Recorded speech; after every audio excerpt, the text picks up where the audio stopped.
আসসালামু আলাইকুম সুপ্রিয় শিক্ষার্থীরা। ইংরেজি নিয়ে ভয়, টেনশন, দুশ্চিন্তা এবং আতঙ্ক কোনোটা তোমার পিছুই ছাড়ছে না। এই যদি তোমার অবস্থা হয়ে থাকে তাহলে আজকের এই ক্লাসটা নিঃসন্দেহে তোমার জন্য। আজকের এই ক্লাসে তোমাকে আমরা ইংরেজি প্রথম পত্রের সবচেয়ে খিটবিটে যে টপিকগুলো রয়েছে, যেমন ধরো উইথ ক্লু, উইথাউট ক্লু এবং রিয়ারেন্স, এই তিনটা টপিক কীভাবে পড়তে হবে, অর্থাৎ এগুলো শর্টকাট টেকনিক সহ কয়েকটা করে বোর্ড প্রশ্ন আমরা সমাধান করব, যাতে তোমাদের প্রিপারেশনের কোনো ঘাটতি না থাকে। তাহলে সবাই লাইভে একটু দ্রুত যুক্ত হয়ে যাবে। আর লাইভে যারা ইতিমধ্যে যুক্ত হয়ে গিয়েছো, তোমরা দ্রুত তোমাদের পরিচিত বন্ধুবান্ধব যারা রয়েছে এদেরকে ক্লাস একটু মেনশন করে দিবে, আর সবাই সবার জায়গা থেকে ক্লাসটা একটু শেয়ার করে দেবে। তোমরা আমাকে জানাও যে তোমরা আমাকে ঠিকভাবে শুনতে পাচ্ছ কিনা, কিংবা আমার বোর্ড ঠিকভাবে দেখা যাচ্ছে কিনা। তোমরা সবাই চলে আসা মাত্রই আমরা আমাদের পড়াশোনা ইনশাল্লাহ শুরু করব।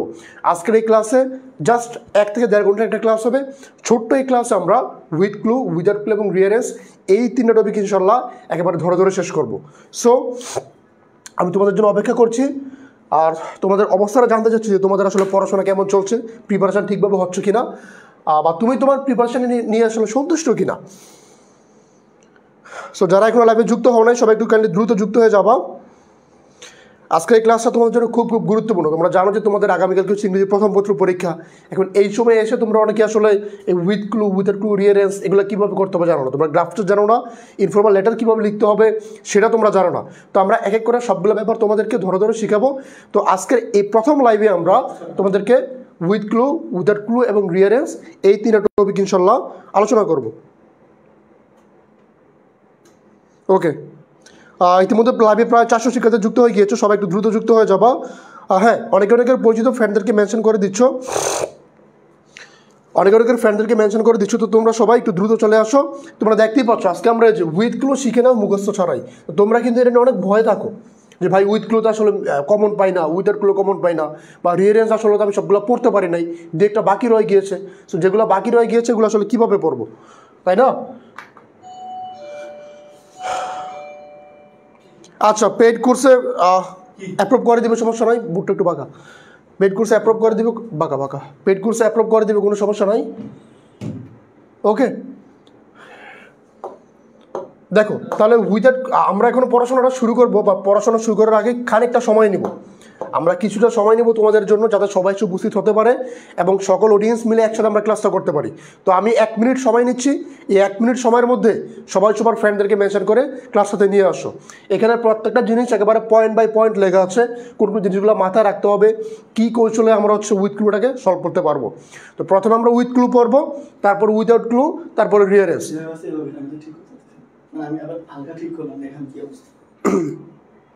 ঠিক আছে, চলুক। হ্যাঁ, 33 পামু কেমনে?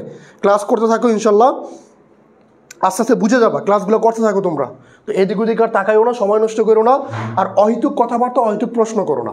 ওকে, আচ্ছা। আসসালামু আলাইকুম স্যার। ওয়ালাইকুম আসসালাম। গ্রাফ চার্টের ক্লাস কোন দিন ভাইয়া? গ্রাফ চার্টের ক্লাস আজকে রাত্রে নেওয়া হবে। গ্রাফ চার্ট এবং ইনফর্মাল লেটারের ক্লাস আজকে রাতের বেলায় নেওয়া হবে। তো লাইভে প্রায় 700-র মতো শিক্ষার্থী যুক্ত হয়ে গিয়েছো। তোমরা সবাই যুক্ত হওয়া মাত্রই আমরা আমাদের পড়াশোনায় শুরু করে দিব।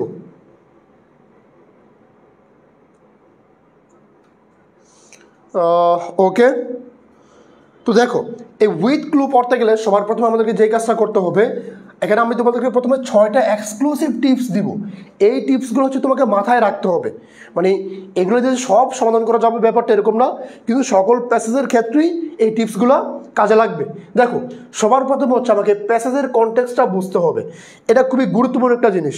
তুমি যখন পরীক্ষার হলে প্রশ্নটা হাতে পাবা, পরীক্ষার হলে হাতে প্রশ্ন পাওয়ার পর তুমি শুরুতেই অ্যান্সার করতে বসে যাবে না। তুমি আগে উইথগুলো যেটা পরীক্ষা আসছে এই প্যাসেজটা 2বার পড়বা। কমপক্ষে তুমি কয়বার পড়বা? 2বার পড়বা। 2বার পর তুমি বুঝবা যে প্যাসেজটা কোন টপিক নিয়ে আসছে, প্যাসেজে কোন কথাটা বলার চেষ্টা করা হচ্ছে। তাহলে তোমার জন্য বাকি অ্যান্সার করাটা অনেক সহজ হয়ে যাবে। আমি আবারও বলছি, প্রশ্ন পাওয়ার পরপরই আমাদের মধ্যে একটা টেন্ডেন্সি কাজ করে যে আমরা সাথে সাথে অ্যান্সার করা শুরু করবো না। আমরা সবার আগে এই গোটা প্যাসেজটা, মানে আমাদের যে উইথ ক্লু প্রশ্নটা থাকবে সেটা আমরা কমপক্ষে 2বার পড়বো। 2বার কেন পড়তে বললাম? কারণ 2বার পড়লে তুমি অনেকগুলো জিনিস ক্লিয়ার হয়ে যাবে তোমার কাছে, যে এই প্যাসেজটা আসলে কী নিয়ে, কোন গ্যাপে কী বসতে পারে, কয়েকটা দেখবা তুমি মিলাই ফেলতে পারতেছো। এরপর যে কাজটা করবা, টেন্স মার্কার আছে কি না এই জিনিসটা একটু খেয়াল রাখবা। টেন্স মার্কার কি? টেন্স মার্কার হচ্ছে এমন কিছু শব্দ যেগুলো ইন্ডিকেট করে যে ওই সেন্টেন্সটা কোন টেন্সে হবে। এই ব্যাপারটা নিয়ে আমি একটু বিস্তারিত কথা বলবো আর একটু পরে, এখন জাস্ট পয়েন্টগুলো বলছি। এখন আমি পয়েন্টগুলো বলছি, একটু পরে সামনের স্লাইডে আমরা এই পয়েন্টগুলো নিয়ে বিস্তারিত কথা বলবো।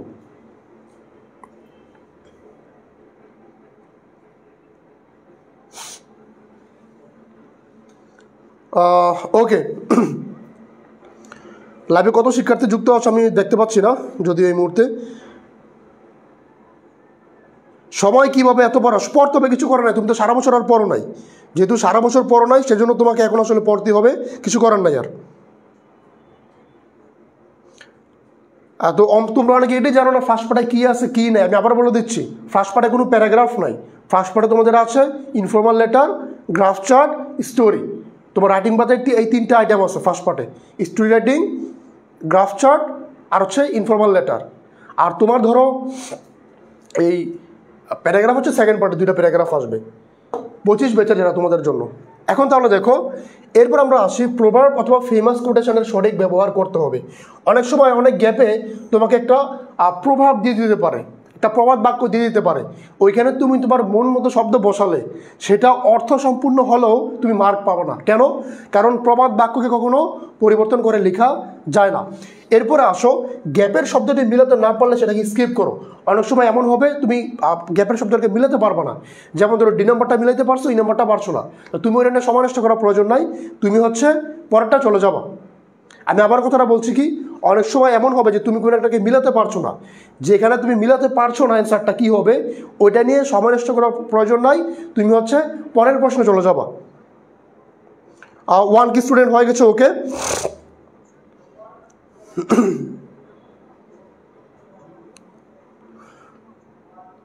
মাইন্ড কাচিপা, আমরা সবাই এখন মাইন্ড কাচিপে আছি, কিছু করার নাই, কারণ সারা বছর তো পড়াশোনা করি নাই। সারা বছর পড়াশোনা করলে আজকে মাইন্ড কাচিপে আমাদেরকে দেখতে হতো না, বা এই সমস্যা আমাদের পড়তে হতো না। 26 ব্যাচ ক্লাস কি করতে পারবে কি না? হ্যাঁ, 26 ব্যাচও চাইলে ক্লাস করতে পারবে, সমস্যা নাই। এরপর আসো, 5 নাম্বারটা খুব গুরুত্বপূর্ণ। আমাদের যে গ্যাপটা দেওয়া থাকবে উইথ ক্লু, তো সেখানে গ্যাপের আগে পরে যে শব্দগুলো দেওয়া আছে, গ্যাপের আগে পরে দেওয়া যে শব্দগুলো থাকবে, সেখানে আমাদের যে বক্সে শব্দগুলো দেওয়া থাকবে সেখানে ক্লুগুলোর মধ্যে কোনো সম্পর্ক আছে কিনা তোমাকে খুঁজে বের করতে হবে। আমি এখন কথাগুলো একটু কঠিন লাগছে, বাট আমি যখন এক্সাম্পল সহকারে দেখাবো তখন সেটা ক্লিয়ার হয়ে যাবে, এরপর আসো, সবচেয়ে গুরুত্বপূর্ণ 6 নম্বরটা, গ্রামাটিক্যাল চেঞ্জ করতে হবে। গ্রামাটিক্যাল চেঞ্জ কি? বক্সের শব্দগুলো যেভাবে দেওয়া থাকবে তোমাকে অনেক সময় ওই শব্দগুলোর রূপ পরিবর্তন করে লিখে লাগতে পারে। যেমন ধরো বক্সে দেওয়া আছে কমিউনিকেট, বক্সে কমিউনিকেট ওয়ার্ডটা দেওয়া আছে এই বক্সে। এখন তুমি বুঝতে পারছো যে এই ই নাম্বার বা ডি নাম্বার প্রশ্নের সঠিক অ্যান্সারটা হবে যোগাযোগ করা। আবার এখানে আমাদেরকে এই শব্দের নাউন রূপটাকে বসাতে হবে, যেমন আমি যদি বলি we use mobile phone for communication, এখানে তো তুমি কমিউনিকেট দিতে পারবো না, কারণ ফর হচ্ছে একটা প্রেপোজিশন, আর ফরের পরে কে বসবে? নাউন বসবে। যে কোনো প্রেপোজিশনের পরে কে বসে? নাউন বসে। তো তুমি তো এখানে ফর কমিউনিকেট দিতে পারো না, তুমি দিতে হবে ফর কমিউনিকেশন। তো এই যে কমিউনিকেটকে আমি কমিউনিকেশন করে দিলাম, এই জিনিসটা আমাকে একটু বুঝতে হবে যে কোন জায়গায় কোন গ্রামাটিক্যাল চেঞ্জটা করতে হবে। তাহলে উইথ ক্লুর বেলায় আমার গ্রামাটিক্যাল চেঞ্জটা খুবই গুরুত্বপূর্ণ একটা জিনিস, এবং গ্যাপের আগে পরে শব্দগুলোকে খেয়াল করতে হবে। আমাকে প্যাসেজটা কয়েকবার করে পড়তে হবে, প্যাসেজে কোনো টেন্স মার্কার আছে কিনা, টেন্স মার্কার কি এটা আমি সামনে কথা বলবো বিস্তারিত। এরপরে যদি কোনো প্রবাদ বাক্য বা কোনো ফেমাস কারো কোনো কোটেশন থাকে তাহলে সেটাকে চেঞ্জ করা যাবে না, নিজের মতো করে লেখা যাবে না। আল্লাহ ভরসা, ওকে, আল্লাহ ভরসা। সবার জন্য দোয়া রইল, শুভকামনা রইল, সবাই একটু ঠিকভাবে পড়াশোনা করবা। আর টেনশন করার কোনো কারণ নাই, কারণ আসলে কোনো টেনশন করার কোনো লাভ নাই। তুমি যদি টেনশন করো তাহলে তুমি আরও খারাপ করবে। আলটিমেটলি ধরো তুমি কিন্তু এমন না যে টেনশন করার কারণে তোমার পড়ার গতিটা বেড়ে যাবে, বরং যেটা হবে তোমার পড়াশোনার পেসটা বা গতিটা আরও কমে আসবে। সেজন্য যতটুকু পারো পরে শেষ করে ফেলো। হয়তো তুমি পারবো না সম্পূর্ণ সিলেবাস শেষ করতে, সমস্যা নাই, বাট যেগুলো গুরুত্বপূর্ণ এইগুলোকে আমরা পড়ে রাখি। যেমন ধরো এখন এই ফ্রি ক্লাসে আমরা তোমাদের কাছে উইথ ক্লু, উইদাউট ক্লু, রিয়ারেন্স 3টা জিনিস পড়াবো। রাত্রে আবার তোমাদেরকে রাইটিং পার্টের গ্রাফ চার্ট, ইনফর্মাল লেটার ওগুলো শেখানো হবে। ক্লিয়ার? আচ্ছা, আর যারা পেইড কোর্সের কথা বলতে পারবো যে ভাইয়া পেইড কোর্সে ভর্তি হয়েছে, আমাকে অ্যাড করা হয় নাই, তোমাকে খুব দ্রুততম সময়ের মধ্যে পেইড কোর্সে অ্যাড করে দেওয়া হবে। আর পেইড কোর্সের ব্যাপারটা আসলে কি অনেকে হয়তো জানো না, তোমাদেরকে বলি। এই লাইভের ক্যাপশনে দেখো আমাদের এই লাস্ট আওয়ার একটা ইংলিশ ব্যাচ চলছে, লাস্ট আওয়ার ইংলিশ ব্যাচ, যেটার মূল্যমান হচ্ছে মাত্র 350 টাকা। তুমি সব কিছু বিস্তারিত ক্যাপশনে দেওয়া আছে, ক্যাপশন থেকে দেখে তুমি এনরোলমেন্ট করে নাও। ইংলিশ সেকেন্ড পার্টের ক্লাস পাবা, ফার্স্ট পার্টের যে বাকি ক্লাসগুলো আছে এগুলো তোমাকে এখানে দেওয়া হবে সম্পূর্ণ বিস্তারিতভাবে। আচ্ছা, এরপর আসো আমরা টেন্স মার্কার বলছিলাম। আমরা টেন্স মার্কারটা আসলে কি?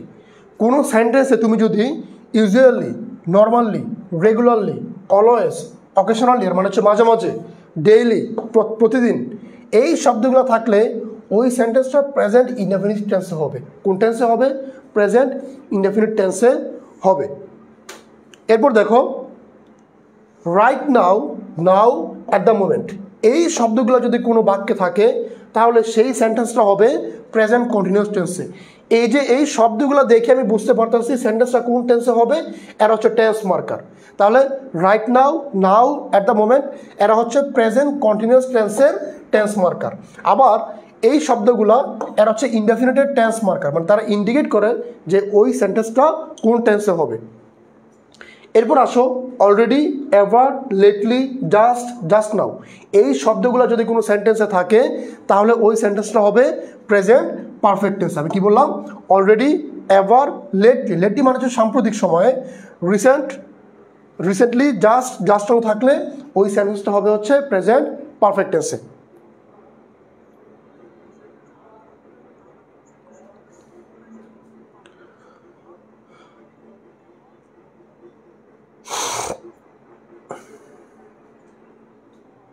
ক্লিয়ার? কথাটা ক্লিয়ার কিনা আমাদের কাছে? তাহলে আমি যেটা বললাম, এই শব্দগুলো থাকলে আমাদের ওই সেন্টেন্সটা হবে প্রেজেন্ট পারফেক্ট টেন্স। আর এখন তোমাদেরকে আমি ক্লাস শেষ করে পিডিএফটা দিয়ে দিব, তোমরা পিডিএফ থেকে এগুলো আসলে পরে মুখস্থ করে নিবা। এগুলো খুব গুরুত্বপূর্ণ, এটা তোমাদের রাইট ফ্রম ভার্বের কাজে আসবে, কমপ্লিটিং সেন্টেন্সের কাজে আসবে, সেকেন্ড পার্টে সবচেয়ে বেশি কাজে আসবে এই টপিকটা। আচ্ছা, এবার আসো, আমি তোমাদেরকে বলেছিলাম যে গ্রামাটিক্যাল চেঞ্জ করতে হয়। এখন তোমার কথা যে ভাই আমি তো জানি না কখন কোন শব্দটাকে কীভাবে চেঞ্জ করে লিখবো, বক্সে যেরকম দেওয়া আছে অনেক সময় ওই শব্দটাকে বসায় দিলে তুমি মার্ক পাবো না, একটু চেঞ্জ করে লিখতে হয়। এখন কখন আমি কী চেঞ্জটা করবো একটু দেখো। প্রেপোজিশন যদি আমরা থাকে, যদি এমন হয় যে প্রেপোজিশনের পরে গ্যাপ আছে, ধরো যে ফর আছে এরপরে গ্যাপ, যদি প্রিপোজিশনের পরে কোনো গ্যাপ থাকে তাহলে সেখানে ভার্বের সাথে আইএনজি বসবে। কে বসবে? ভার্বের পরে আইএনজি বসবে। যেমন একটা এক্সাম্পল খেয়াল করো, হি ওয়াজ ইনসাল্টেড ফর, এরপর তুমি বুঝতে পারছো যে এখানে ধরো এটা ধরো বক্স করা আছে, হ্যাঁ, এখন বক্সে আমার দেওয়া আছে ফেল ওয়ার্ডটা, কোন ওয়ার্ডটা দেওয়া আছে? ফেল ওয়ার্ডটা দেওয়া আছে। এখন তুমি যদি এভাবে বসাও যে he was insulted for fail in the exam, বক্সে কিন্তু ফেল ওয়ার্ডটা দেওয়া আছে, তো তুমি কিন্তু মার্কস পাবো না। কেন পাবো না? কারণ তুমি প্রপার গ্রামাটিক্যাল চেঞ্জটা করো নাই। যে গ্রামাটিক্যাল চেঞ্জ তোমার করা দরকার ছিল সেটা তুমি আসলে করে নাই, সেজন্য তুমি এখানে ভালো কোনো মার্কস পাবো না। এখন তাহলে প্রথম কথা হচ্ছে, আমাদের প্রথম নিয়মটা হচ্ছে, এখানে তোমাদের জন্য আমি সবচেয়ে কমন যে নিয়মগুলো, যেগুলো পরীক্ষায় বেশি আসে বা বারবার ব্যবহৃত হয়, এরকম নিয়মগুলো নিয়ে আসছি। হাজার হাজার নিয়ম আছে, সব তো আনা যাবে না। যেগুলো আমাদের এখন পর্যন্ত বোর্ড পরীক্ষায়, আমাদের বোর্ড পরীক্ষার প্রশ্নে রিপিট হয়েছে যে রুলসগুলো থেকে, আমি তোমাদেরকে এখন ওই জিনিসগুলো দেখাচ্ছি।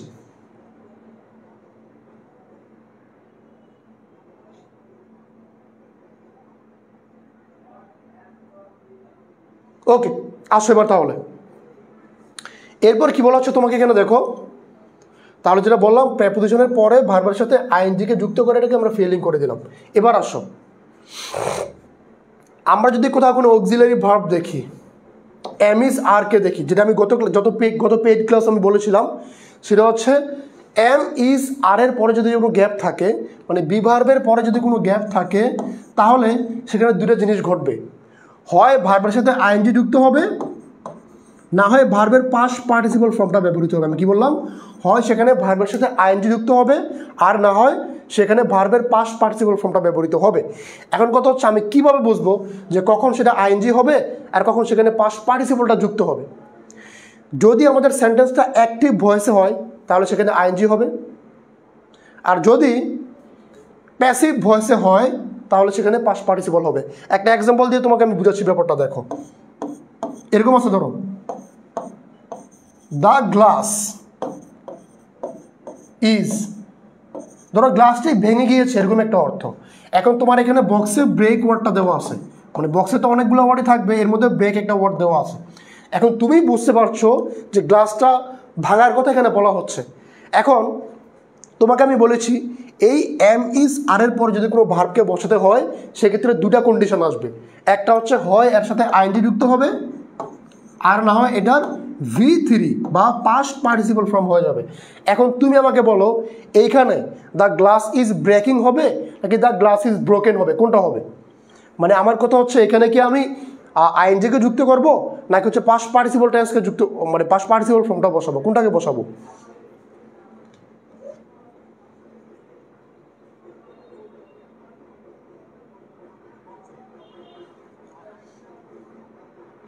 না, এখানে আমরা তোমার বানায় বানায় লেখার যে কৌশল ওগুলো রিটেনে আছে, তুমি উইথ ক্লু উইথাউট ক্লুতে বানায় বানায় লেখার কোনো কৌশল আসলে নাই। তারপরে যেই রুলসগুলো আমাদের কাজে লাগে শর্টকাট টেকনিক যতটা দেখানো সম্ভব এখানে দেখানোর চেষ্টা করছি। এক্স্যাক্টলি এগুলো আসলে বানায় বানায় লেখার কোনো সিস্টেম নাই। দেখো না, ব্রেকের পাস্ট পার্টিসিপল হচ্ছে ব্রোকেন, ব্রেকড না। ব্রেকের পাস্ট পার্টিসিপল ফর্ম হচ্ছে কি? Broken, broken. ব্রেকের পাস্ট পার্টিসিপল হচ্ছে ব্রোকেন। তাহলে দ্য গ্লাস ইজ, এখানে সঠিক অ্যান্সার হবে ব্রোকেন, V3টা ব্যবহৃত হবে। এখন তোমার প্রশ্ন যে ভাই এখানে V3 কেন হলো, দ্য গ্লাস ইজ ব্রেকিং কেন হলো না? এই জন্য হয় নাই কারণ এই সেন্টেন্সটা হচ্ছে প্যাসিভ ভয়েসে। কোন ভয়েসে আছে? এই সেন্টেন্সটা আছে হচ্ছে আমাদের প্যাসিভ ভয়েসে। এখন তোমার আবারও প্রশ্ন যে ভাই প্যাসিভ ভয়েস যেটা কীভাবে বুঝলাম? যেখানে আমি টেন্সে পারি না, যেখানে আমি টেন্সই পারি না সেখানে আমাকে ভয়েস শিখেছেন কীভাবে, মানে একটা প্রশ্ন আসতে পারে। তো দেখো তোমাকে আমি বলে দিচ্ছি কোনো সেন্টেন্সে কোন ব্যক্তি কাজটা করেছে, কোনো সেন্টেন্সে কোন ব্যক্তি কাজটা করেছে যখন সেটা আমরা জানবো না বা সেটা আমাদেরকে জানানো হবে না তখন ওই সেন্টেন্সটা হবে প্যাসিভ ভয়েসে। যেমন ধরো গ্লাসটি ভাঙা হয়ে গিয়েছে বা দ্য গ্লাসটি ভাঙা। এখন গ্লাসটি কে ভেঙেছে এই কথার কোনো উল্লেখ কি বাক্যে আছে? নাই। তাহলে যেখানে কাজটা কে করলো ওই ব্যক্তির কথা, ওই কর্তার কথা, ওই সাবজেক্টের কথা যখন উল্লেখ করা থাকবে না সেন্টেন্সে তখন হচ্ছে ওই সেন্টেন্সটা প্যাসিভ ভয়েসে হবে। আর যেহেতু এখানে গ্লাসটা ভাঙা হয়েছে, গ্লাসটা কে ভেঙেছে আমরা জানি না, সেহেতু এটা প্যাসিভ ভয়েস। আর আমি বলেছি প্যাসিভ ভয়েসের বেলায় এই এম ইজ আর এর পরে V3 ব্যবহৃত হবে, আর অ্যাক্টিভ ভয়েসের বেলায় হচ্ছে আইএনজি ব্যবহৃত হবে। তো যেহেতু আমরা বুঝতে পারলাম এই গ্লাসটি ভাঙা হয়েছে এই সেন্টেন্সটা প্যাসিভ ভয়েস, সেহেতু আমরা এখানে এই ব্রেক ভার্বের পাস্ট পার্টিসিপল ব্রোকেন ফর্মটাকে এখানে আমরা ব্যবহার করেছি। এই কনসেপ্টটা ক্লিয়ার কিনা আমাকে একটু বলো, তোমাদের কাছে এই কনসেপ্টটা ক্লিয়ার কিনা আমাকে একটু জানাও। আচ্ছা, কি পড়ানো হচ্ছে তোমাকে? এখানে পড়ানো হচ্ছে উইথ ক্লু। এখন উইথ ক্লু পড়ানো হচ্ছে, একটু পরে উইদাউট ক্লু পড়বো, তারপর আমরা পড়বো হচ্ছে রিঅ্যারেঞ্জ। উইথ ক্লু পড়ছি, তারপর উইদাউট ক্লু, এরপর আমরা চলে যাবো হচ্ছে রিঅ্যারেঞ্জে।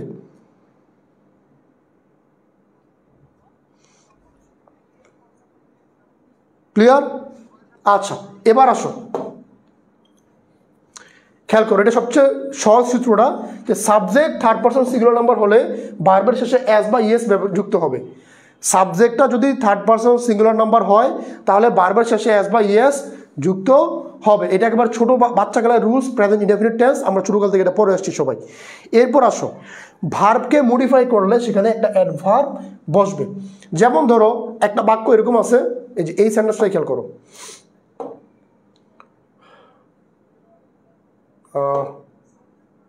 ওকে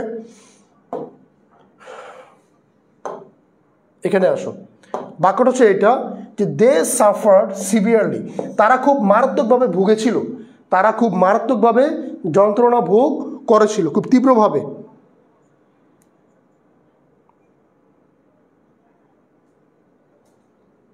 তো এবার আসো, এখন এখানে গ্যাপে ধরো সিভিয়ার ওয়ার্ডটা দেওয়া আছে, সিভিয়ার, তুমি জানো যে সিভিয়ার মানে তীব্রভাবে, এটা হচ্ছে বক্সে দেওয়া হচ্ছে সিভিয়ার ওয়ার্ডটা। এখন তোমাকে বলা হচ্ছে দে সাফার্ড সিভিয়ার, তারা খুব তীব্রভাবে ভুগেছিল। তুমি যদি গ্রামাটিক্যাল চেঞ্জ না করো, মানে তুমি যদি শব্দটাকে এভাবেই রেখে দাও তাহলে তুমি মার্ক পাবো না। কেন পাবো না?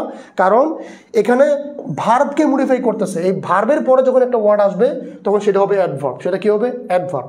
আর অ্যাডভার্ব করার জন্য এই শব্দের শেষে আমরা কি করব? এলওয়াইকে যুক্ত করে দেব। কাকে যুক্ত করব? এলওয়াইকে।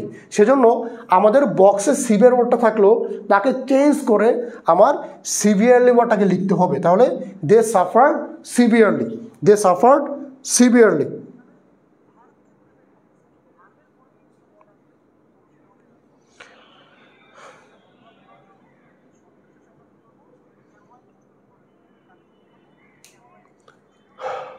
আমরা হয়তো কমেন্টস না করি, আমরা সবাই ক্লাসে একটু মনোযোগী হই, সবাই একটু ঠিকভাবে পড়াশোনাটা করি, যেহেতু আগামীকালকে আমাদের পরীক্ষা। তো আসো এখন আমরা কে বলছে এটা উইথ ক্লুতে দেওয়া থাকবে না কেন? এই যে দেওয়া আছে না শব্দগুলো, এই যে এখানে বক্সে শব্দ দেওয়া থাকবে না, মানে এগুলো যে উইথ ক্লু তুমি দেখতে পাচ্ছ না এখানে শব্দগুলো, এগুলো কি বলে যে বক্সে কোনো ওয়ার্ড দেওয়া থাকবে না? উইথ ক্লুতে বক্সে কেন ওয়ার্ড দেওয়া থাকবে না? এটা নামই তো উইথ ক্লু। এটাতে কত নাম্বার আসবে? এটাতে আসবে হচ্ছে উইথ ক্লুতে থাকবে 5 মার্ক, এরপরে উইথাউট ক্লুতে থাকবে হচ্ছে 10 মার্ক, রিয়ারেন্সে থাকবে হচ্ছে 10 মার্ক। তো আজকের এই ক্লাসে আমরা তোমাদেরকে উইথ ক্লু, উইদাউট ক্লু এবং রিয়ারেন্স এই 3টা টপিক পড়াবো। উইথ ক্লু, উইদাউট ক্লু এবং রিয়ারেন্স এই 3টা টপিক পড়াবো। এবং রাত্রে হচ্ছে আমাদের গ্রাফ চার্ট এবং রাইটিং যে পার্টটা আছে সেটা নিয়ে ক্লাস হবে।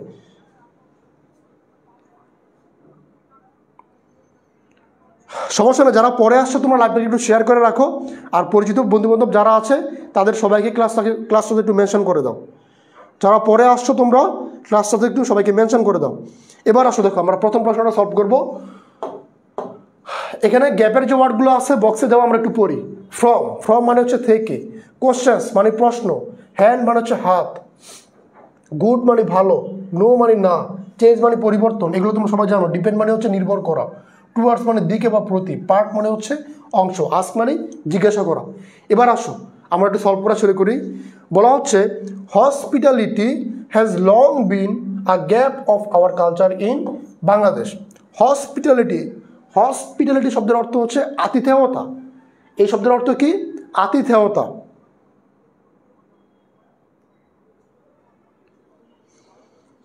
হসপিটালিটি শব্দের অর্থ হচ্ছে কি? আতিথেয়তা।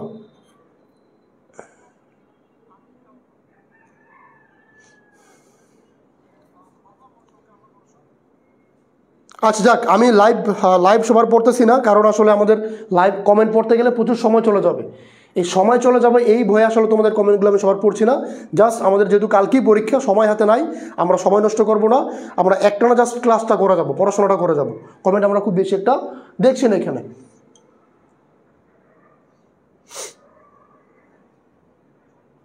আচ্ছা, কি বলা হচ্ছে এখানে? যে হসপিটালিটি, আতিথেয়তা, has long been a gap of our culture in Bangladesh. আতিথেয়তা বাংলাদেশে অনেক দিন ধরে আমাদের কালচারের একটা অংশ, আমাদের কালচারের একটা কি অংশ। তাহলে অংশ ইংরেজি কি? অংশ ইংরেজি হচ্ছে পার্ট। তাহলে প্রথমে সঠিক অ্যান্সার হবে part. Hospitality has long been a part of our culture in Bangladesh, PART, part. Although many other things are gap, যদিও অনেক জিনিস গ্যাপ হচ্ছে, যদিও অনেক জিনিস কিছু একটা হচ্ছে, কি হচ্ছে সেটা বলা নাই। তো আমরা যদি সবগুলো জিনিস পড়ে আমরা বুঝতে পারি এখানে সঠিক অ্যান্সার হবে change. Although many things are gap, অনেক জিনিস যদিও পরিবর্তন হচ্ছে, তাহলে অলদো মেনি থিংস আর। এখন এই দেখো এখানে কিন্তু গ্রামাটিক্যাল চেঞ্জের ব্যাপারটা চলে আসছে। এখানে আমাদের আর আছে, আর আমি বলেছি এম ইস আর এর পরে যখন ভার্বটা আসবে তখন হওয়ার সাথে আইনজি হবে, না হয় ভিতরি হবে। এখন এই চেঞ্জটাকে আমরা এখানে কি চেঞ্জড লিখবো নাকি চেঞ্জিং লিখবো? তোমরা বলো। Although many things are gap, আমি এখানে চেঞ্জড লিখবো নাকি হচ্ছে এর সাথে আইনজি যুক্ত করে চেঞ্জিং লিখবো? কোনটা হবে বলো? আইনজি যুক্ত হবে নাকি এটার পাস্ট পার্টিসিপল ফর্ম হবে? কোনটা হবে? Although many things are changed নাকি চেঞ্জিং?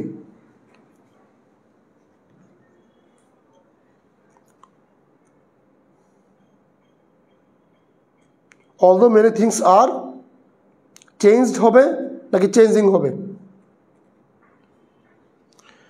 সবাই একটু কমেন্ট আমাকে এটা জানাও যেখানে সঠিক অ্যান্সারটা আসলে কোনটা হবে।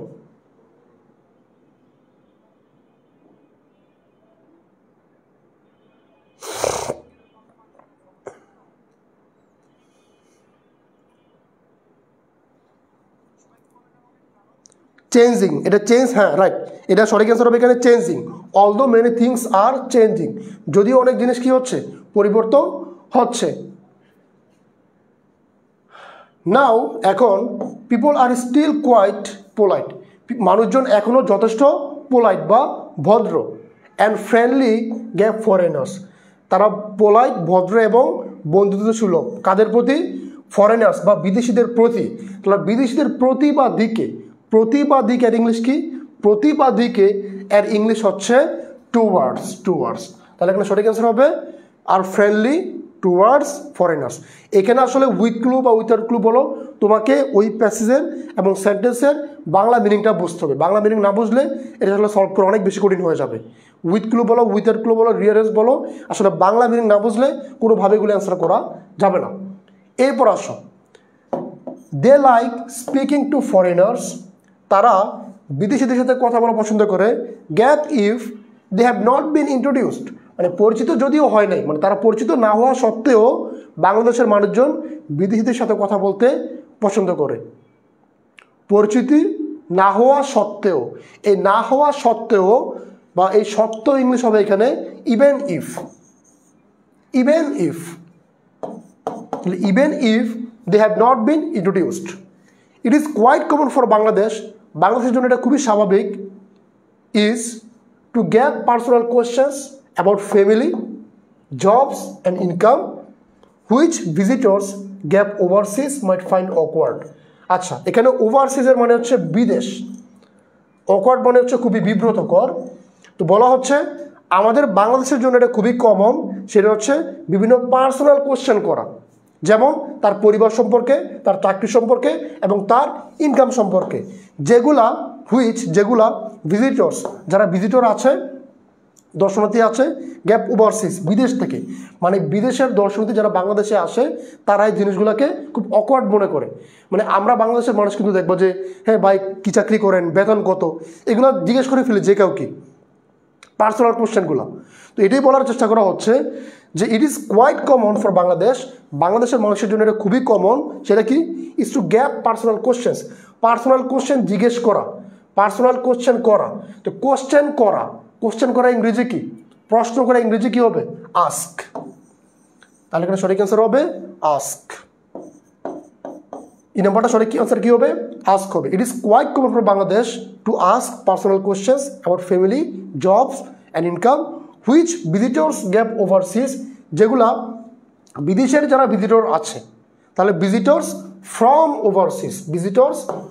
ওভারসিজ, মানে বিদেশ থেকে যারা আসে, ফ্রম মানে হচ্ছে থেকে, তো বিদেশ থেকে যারা আসে ভিজিটর, তারা এই প্রশ্নগুলোকে মাইট ফাইন্ড অকওয়ার্ড, তাদের কাছে এটাকে অকওয়ার্ড লাগতে পারে।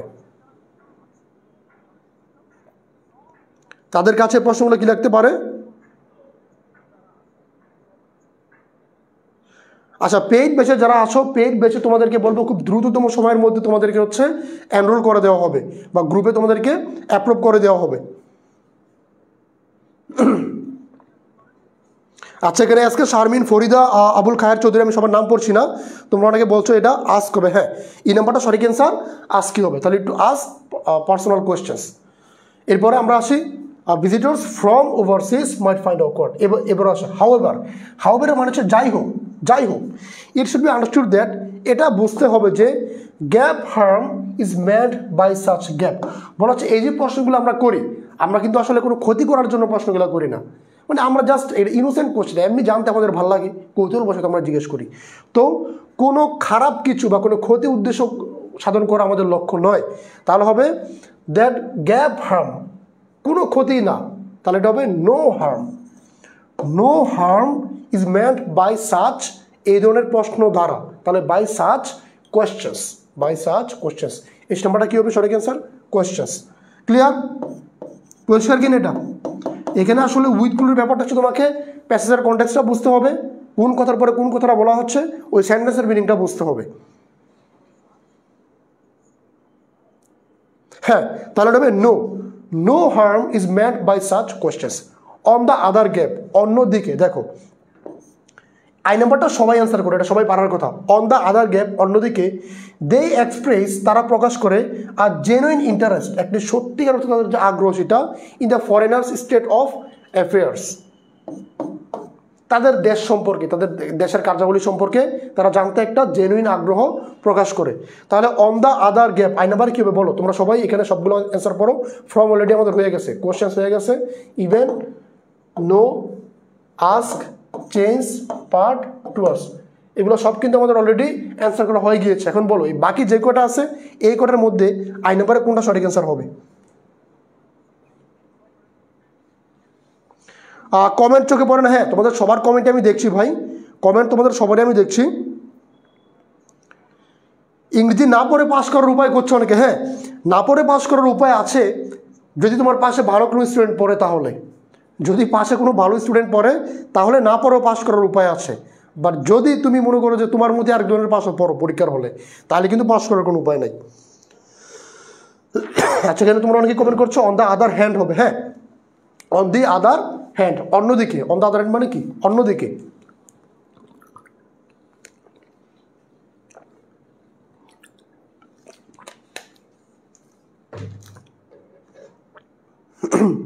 অন দি আদার হ্যান্ড, অন্যদিকে, they express a genuine interest in the foreigners state of affairs.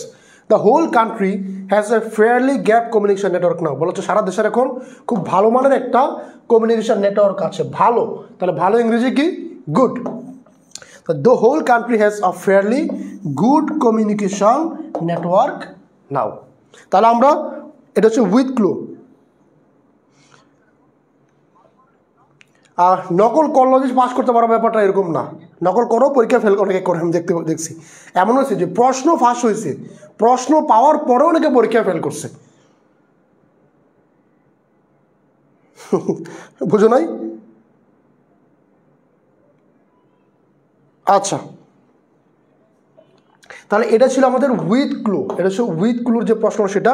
তো আমরা এখন চলে যাবো হচ্ছে আমাদের উইথাউট ক্লুজে। উইথ ক্লুতে আমরা দেখলাম, আমরা এখন হচ্ছে উইথাউট ক্লুজে চলে যাব। ওকে, এখন আমরা চলে যাবো উইথাউট ক্লুটাকে কীভাবে সলভ করতে হয় সেদিকে। নাকি রিয়ারেন্স পড়বো বলো? আচ্ছা, আমরা রিয়ারেন্সটা পড়ে ফেলি। অনেকে তোমার রিয়ারেন্স নিয়ে খুব আগ্রহ প্রকাশ করো, সো আমরা রিয়ারেন্সটা পড়ে ফেলি সবাই।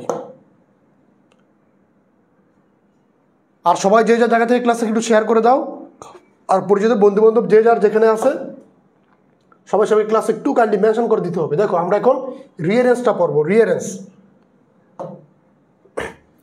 তো রিয়ারেন্স পড়া আমরা শুরু করছি, তার আগে তোমাদেরকে বলবো যে এই লাইভের ক্যাপশনটা একটু খেয়াল করো। আমাদের এখন কিন্তু একেবারে লাস্ট আওয়ার যে ব্যাচ ইংরেজির, দেখো চাইলেও কিন্তু ফ্রি ক্লাসে সব আমি শেষ করতে পারছি না, বাট লাস্ট আওয়ার যে ব্যাচটা আসে 350 টাকার, এই কোর্সে এখন কিন্তু ভর্তি চলছে। ভর্তি হওয়ার জন্য তোমরা দেখো ক্যাপশনে যে 2টা নাম্বার দেওয়া আছে, এই 2টা নাম্বারে তোমরা যোগাযোগ করো, কিংবা পেজে মেসেজ দিলেই হবে।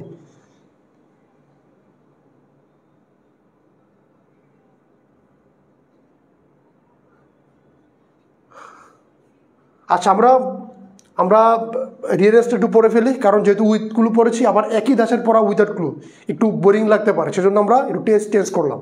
আমরা এখন রিয়ারেন্সটা পড়বো, আর তোমাদেরকে বলবো যে একেবারে লাস্ট আওয়ার শেষ সময় এসে দেখো, চাইলে কিন্তু সব শেষ করানো সম্ভব না। এখন কিন্তু পেড ব্যাচে ক্লাস চলছে, লাস্ট আওয়ার ব্যাচে। তো এই লাস্ট আওয়ার ব্যাচে তোমরা যারা ভর্তি হতে চাও, মাত্র 350 টাকা দিয়ে কোর্সে এনরোল করতে পারবে। কোর্সে এনরোল করার জন্য তোমরা এই ক্যাপশনে দেখো 2টা ফোন নাম্বার দেওয়া রয়েছে, এই নম্বরগুলোতে একটু যোগাযোগ করো।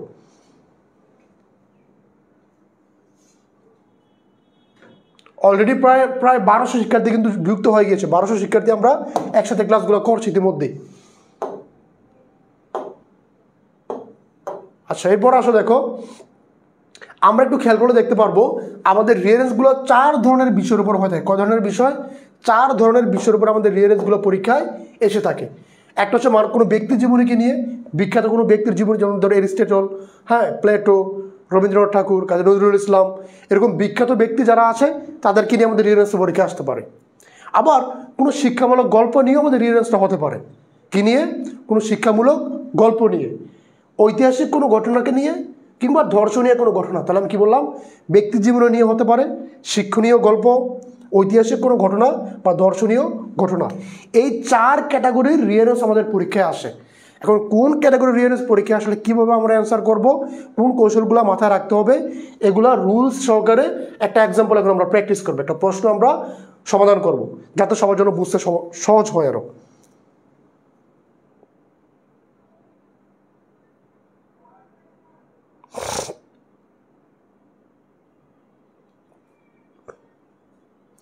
আচ্ছা, ক্লাস চলতেছে মানে কি ভাই আমাদের রিকোয়েস্ট অ্যাকসেপ্ট করেন না কেন? আচ্ছা, আমাদের স্টাফরা প্রচুর পরিমাণে রিকোয়েস্ট এসে গিয়েছে, তো স্টাফরা এগুলো আসলে করছে আর কি, অ্যাকসেপ্ট করতে হয়তো একটু সময় লাগছে আসলে।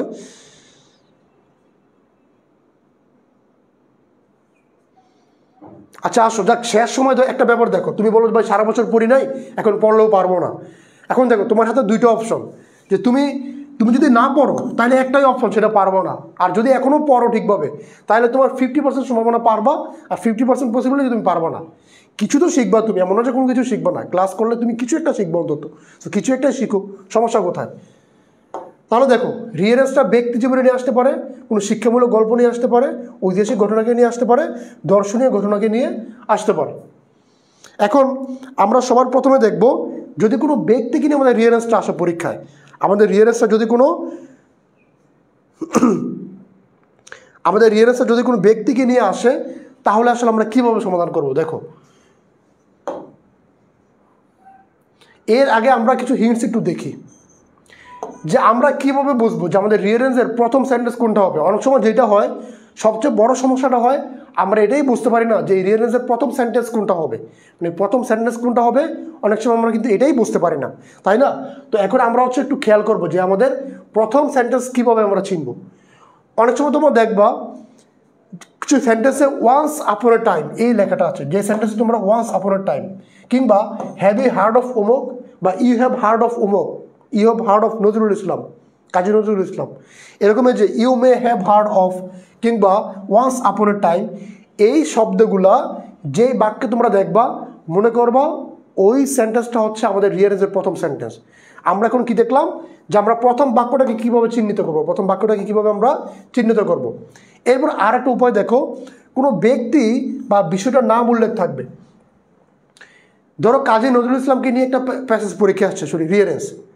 এখন তুমি ওই সেন্টেন্সটাকে খুঁজে বের করবা যে সেন্টেন্সে ডিরেক্ট ওনার নামটা উল্লেখ করা আছে।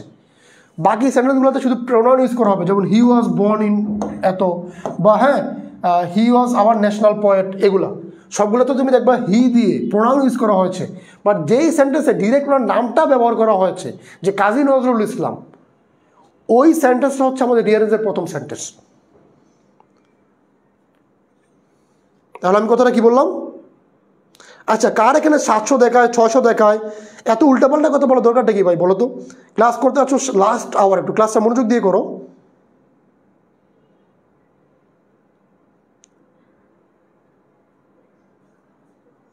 কথাটা বোঝো নাই তো? এখন আসলে তোমরা যদি এরকম উদ্ভট কথাবার্তা বলো তাহলে কিভাবে হবে?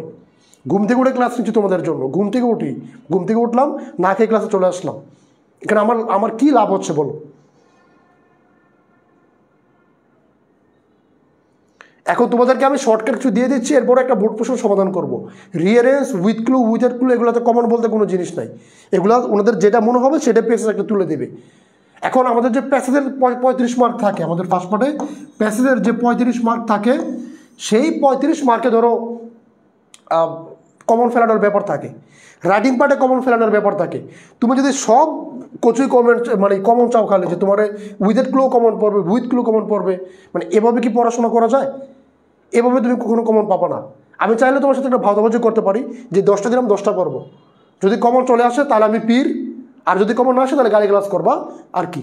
কিন্তু আমি চাচ্ছি অনেস্ট থাকতে। এই অনেস্ট থাকাটা আমার জন্য একটা কাল হয়ে দাঁড়াচ্ছে তোমাদের জন্য। মানে অন্ধের দেশে আয়না বিক্রি করার একটা ব্যাপার আছে না, আমার নিজেকে এখন সেটা মনে হচ্ছে, যে আমি কেন বেসিক থেকে পড়াচ্ছি, আমি কেন টেকনিকগুলো পড়াচ্ছি, এটা আমার দোষ। আমার উচিত ছিল শর্টকাট পড়ানো, আমার উচিত ছিল 5টা কমন দেন। 5টা জীবনে কমন কে ফেলতে পারবে? প্রশ্ন কি তোমার কোচিংয়ের ভাই করবে? প্রশ্নগুলো কি তোমার কোচিংয়ের ভাইয়া করবে? তো কে তোমাকে কমন ফেলাতে পারবে এই উইথ ক্লু, উইথাউট ক্লু, রিয়ারেন্স? এইটুকু বোঝার মতো ম্যাচুরিটি তোমাদের এখনো হয়নি। তোমরা এইচএসসি পরীক্ষা দিবা, তোমরা বড়জোর ক্লাস 4 থেকে 5 পড়ার যোগ্যতা রাখো, বড়জোর ক্লাস 4 থেকে 5 পড়ার যোগ্যতা রাখো। রাগ করে না কথাগুলো বললে, মনের কষ্ট থেকে বললাম তোমাদের অবস্থা দেখে। টেন্সের টিটাও তোমরা এখনো পারো না, তোমরা কীভাবে ইংলিশ পারবা? তুমি কীভাবে উইথ ক্লু, উইথাউট ক্লু বুঝবা? তুমি কীভাবে এগুলো বুঝবা বলো? তো শেষ সময় এসে তুমি চাও তোমাকে শর্টকাট, ম্যাজিক টেকনিক। পড়াশোনা কি আসমান থেকে নাজিল হবে?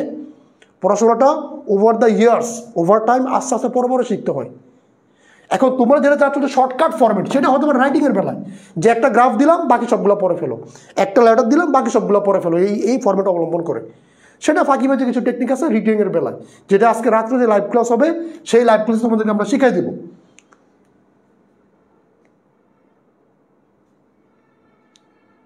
কথাটা বুঝতে পারছো? কথাটা বুঝতে পারছো? কিন্তু এইসব ক্ষেত্রে তোমরা যদি কমন চাও তাহলে এটা তোমাদের মানে এক্সট্রিম লেভেলের ইমেচুরিটি ছাড়া আমি মনে করি এটা আসলে আর কিছুই না। ক্লাসে যেই কজন ভালো লাগবে সেই কজন থাকবা। ক্লাসে যদি 100 জন থাকে আমি 100 জনকে পড়াবো, কারণ আমি যেহেতু অনলাইনে পড়াচ্ছি, এটা আমার দায়িত্ব পরীক্ষার আগে তোমাদের ক্লাস নেওয়া লাস্ট আওয়ারে এসে। ঠিক আছে? তো তোমাদের যেখানে ভালো লাগবে তোমরা সেখানে ক্লাস করবা, কোনো সমস্যা নাই। বাট আমি জানি at the end of the day মানে তুমি যে ক্ষতিগ্রস্ত হতে যাচ্ছ। যাই হোক, আমরা ওসব পথের দিকে না বাড়াই, আমরা পড়াশোনা শুরু করি। এবার আসো, ঐতিহাসিক কোনো ঘটনা বা অতীত কোনো ঘটনার বর্ণনা হলে সালগুলোর ধারাবাহিকতা বজায় রাখতে হবে। যেমন ধরো তিনি 1924 সালে প্রমীলাকে বিয়ে করলেন, কাজী নজরুল। এরপরে 42 সালে তিনি অসুখে আক্রান্ত হলেন। 71 সালে বাংলাদেশ স্বাধীন হলো। এরকম যদি তোমরা সাল দেখো যে ওই রিয়ারেন্সের মধ্যে সালগুলোর উল্লেখ আছে, সেক্ষেত্রে সালগুলোর ধারাবাহিকতা বজায় রাখতে হবে। মানে 1942 সালের উল্লেখ আছে যে সেন্টেন্সে, ওই সেন্টেন্সটা 1924 সালের উল্লেখ আছে যে সেন্টেন্সে, তার আগে বসবে না। মানে সবার আগে 1924 সালের কথা যেখানে বলা হচ্ছে ওইটা বসবে, তারপর 1942 সালে যে সেন্টেন্সটা সেটা বসবে, এরপর 1971 সালে যে সেন্টেন্সটা সেটা বসবে। এরকম ধারাবাহিকভাবে জিনিসগুলো বসবে, মানে একটার পর একটা, একটার পর একটা, যেটার পর যেটা যে কাহিনিটা ঘটেছে সেভাবে বসবে। এভাবে আমাদেরকে ধারাবাহিকতা বজায় রাখার চেষ্টা করতে হবে। আর সবার প্রথমে যে কথা আমি বলি যে রিয়ারেন্সের প্রশ্ন শুরু করার পূর্বে তোমরা হচ্ছে প্রশ্নটাকে আগে 1 থেকে 2 বার ভালোভাবে পড়বা। মানে শুরুতেই মিলানোর চেষ্টা করা এটা যাবে না, আগে তোমরা প্রশ্নটা পড়বা, কি কি সেন্টেন্স আছে, কার ব্যাপারে কি বলা হচ্ছে, তারপর তোমরা অ্যান্সার করতে যাবা।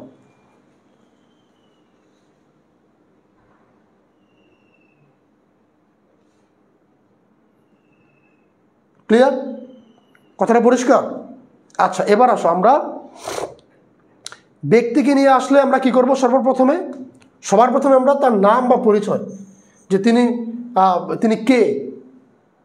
এরপর আসবো যে সেন্টেন্স আমরা দেখবো যে তার জন্মসাল বা জন্মস্থানের কথা বলা হচ্ছে, তারপর আমরা ওই সেন্টেন্সটা করবো, ওই সেন্টেন্সটা বসাবো।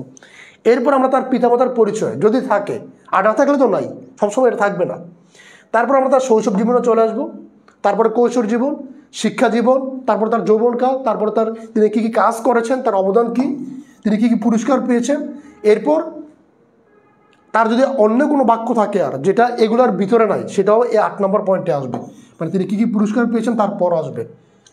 এরপর সবার শেষে আসবে মৃত্যু, তারপর উপসংহার থাকে না, ম্যাক্সিমাম টাইমে মৃত্যু দিয়ে শেষ হয়ে যায়। তাহলে ব্যক্তিকে নিয়ে যে প্যাসেজগুলো আসে এগুলো সাধারণত জন্ম দিয়ে শুরু হয়, মৃত্যু দিয়ে শেষ হয়। আমি কি বললাম? ব্যক্তিকে নিয়ে যে প্যাসেজগুলো আমাদের আসে, ব্যক্তির জীবনী নিয়ে, এগুলো জন্ম দিয়ে শুরু হবে, মৃত্যু দিয়ে শেষ হবে।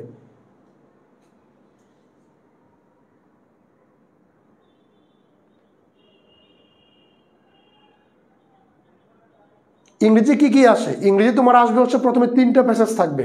প্রথম প্যাসেজ থেকে তোমাকে WS কোশ্চেন এবং MCQ সলভ করতে হবে, সেখানে থাকবে 20 মার্ক। এরপরে আরও একটা প্যাসেজ থাকবে, সেটা তোমার বই থেকেই থাকবে, ওটা থেকে তোমাকে ফ্লোচার্ট অ্যান্সার করতে হবে, ওখানে থাকবে হচ্ছে 5 মার্ক। এরপরে আরও একটা প্যাসেজ থাকবে তোমার বই থেকে, এই 3টা প্যাসেজ, ওটাকে তোমাকে সামারাইজ করতে হবে, সামারি লিখতে হবে, ওখান থেকে থাকবে হচ্ছে 10 মার্ক। এই মোট 35 মার্ক থাকবে প্যাসেজ থেকে। এরপরে উইথ ক্লু, উইথআউট ক্লু, রিয়ারেন্স, এগুলো হচ্ছে আনসিন, মানে তোমার বইয়ে নাই, যে কোনো জায়গা থেকে তারা তুলে দিবে, এগুলোতে থাকবে হচ্ছে 25 মার্ক। তাহলে কত হলো বলো? 60 মার্ক। এরপর বাকি 40 হচ্ছে রিটেন পার্টে। রিটেন পার্টে কী কী আছে? ফার্স্ট পার্টে গ্রাফ চার্ট আছে, স্টোরি রাইটিং আছে, আর ইনফর্মাল লেটার আছে, এই 3টা জিনিস। এই টোটাল তোমার 100 মার্কসের মার্কস ডিস্ট্রিবিউশন। যারা জানো না তাদের উদ্দেশ্যকে বলে দিলাম। এবার আসো, আমরা ব্যক্তিকে নিয়ে হলে কিভাবে করবো এটা আমরা বুঝতে পারলাম। আর যদি কোনো গল্প আসে, যেমন ধরো যে অনেস্ট উডকাটারের গল্পটা আসে, যদি কোনো গল্প আসে সেক্ষেত্রে আমাকে ওই গল্পটা আগে থেকে জানা থাকতে হবে। গল্পটা জানা না থাকলে এটা করতে একটা কষ্ট হয়ে যাবে। যদি গল্পটা জানা থাকে তাহলে তো আমি জানি যে কোন কাহিনীর পরে কোনটা ঘটছে, ওভাবে যা সেন্টেন্সগুলোকে আমি ক্রম অনুসারে বসাই দিব।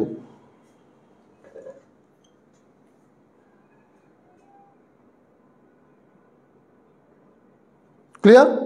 আচ্ছা, এবার আমরা একটা প্রশ্ন সমাধান করি, দেখো। আচ্ছা, দর্শনীয় স্থানে এটা পরীক্ষা খুব একটা আসলে এটা প্রয়োজন নয় আমরা। আচ্ছা, এখন অনেকের একটা প্রশ্ন থাকে যে ভাই উত্তরপত্র আসলে কীভাবে লিখবো? রিয়ারেন্সগুলো তুমি দুভাবে লিখতে পারো। একটা হচ্ছে ক্রমানুসারে কীভাবে? এই যে C+A+D+B, মানে যেভাবে যেটার পরে যেটা হবে এভাবে ক্রমানুসারে তুমি লিখতে পারো। আরেকভাবে তুমি লিখতে পারো, সেটা হচ্ছে বক্স আকারে। রিয়ারেন্সটা বক্স আকারও চাইলে লেখা যাবে। বক্স আকারে মানে কি? ধরো এই যে তুমি এভাবে একটা বক্স করলাম, এরপরে A নাম্বার, প্রথমে এ ধরো এটা, এরপর B নাম্বার ধরো 4 নাম্বারটা হবে এরকম, C নাম্বার ধরো 9 নাম্বারটা হবে এরকম। এভাবে তুমি হচ্ছে প্রথমে প্রশ্নটা, তারপর কোনটা হবে, এভাবে সাজায় লিখে দিব বক্স আকারে। তাহলে আমরা উত্তরপত্রে কীভাবে লিখতে পারি, আমরা চাইলে এগুলোকে বক্স আকারে লিখতে পারি, চাইলে এভাবে প্লাস এইভাবে যোগ চিহ্ন দিয়ে দিয়ে আমরা লিখতে পারি। এরপর সব শেষে আমরা এই গোটা সবগুলো সেন্টেন্সকে সাজিয়ে প্যারাগ্রাফ আকারে লিখে দেব। মানে আমরা তো লিখলাম যে প্রথমে এই যে সি নাম্বার, তারপর এ নাম্বার, তারপর ডি নাম্বার, এরপরে সব সেন্টেন্সগুলোকে লিখে আমরা প্যারাগ্রাফ আকারে লিখে দেব।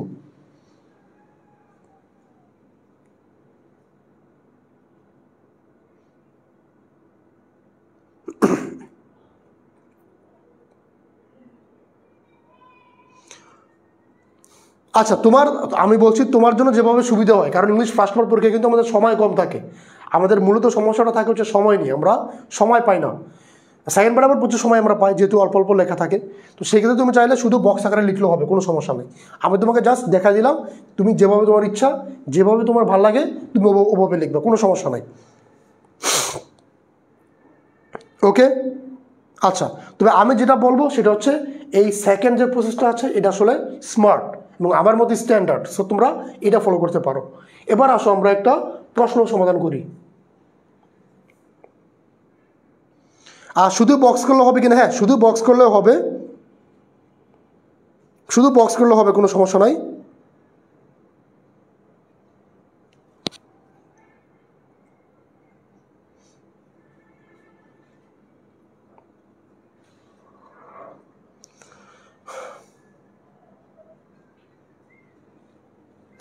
আচ্ছা দেখো, এখন এটা আমরা সমাধান করব।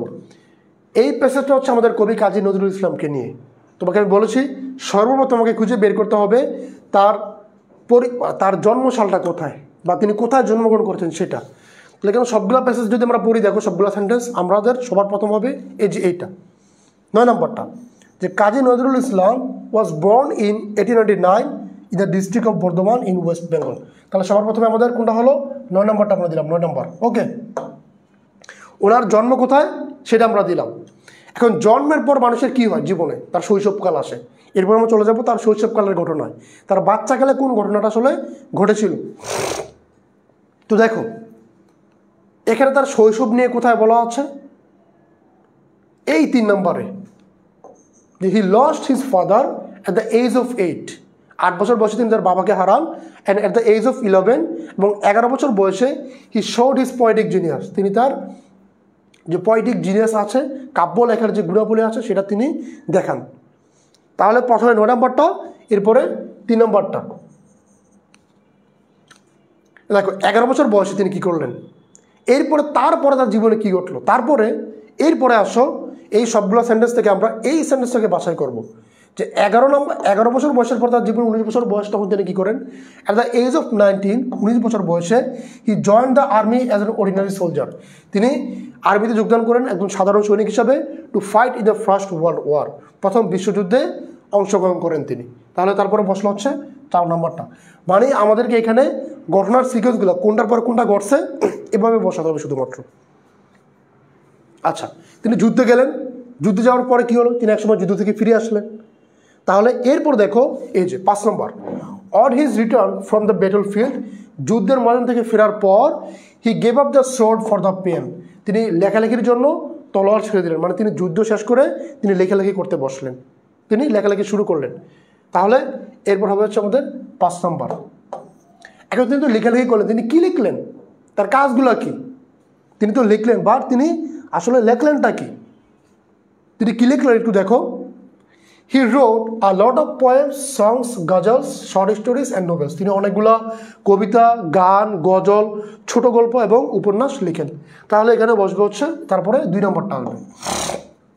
ওকে, তাহলে তিনি প্রথম বিশ্বযুদ্ধে গেলেন, যুদ্ধ থেকে ফিরে আসলেন, আসার পর তিনি লেখালেখি করলেন এবং তারপর দেখো তারপর তিনি জীবনে কী করলেন। এরপর তিনি এসে 1924 সালে প্রমীলা দেবীকে বিয়ে করেন কলকাতায়। তাহলে 7 নম্বরটা, in 1924 he married Pramila in Kolkata, তিনি কলকাতায় প্রমীলা দেবীকে বিয়ে করেন। তারপরে 7 নম্বর। ওকে, তো 1924 সালের কথা এখানে বলা হচ্ছে। 1924 সালের পরে কোন সালটা উল্লেখ আছে দেখো তো। 1924 সালের পর দেখো এখানে 1942 সালের কথা আছে। তার মানে 24 সালের পরে কী আসবে? 42 সালের কথা যেখানে আছে ওই সেন্টেন্সটা আসবে।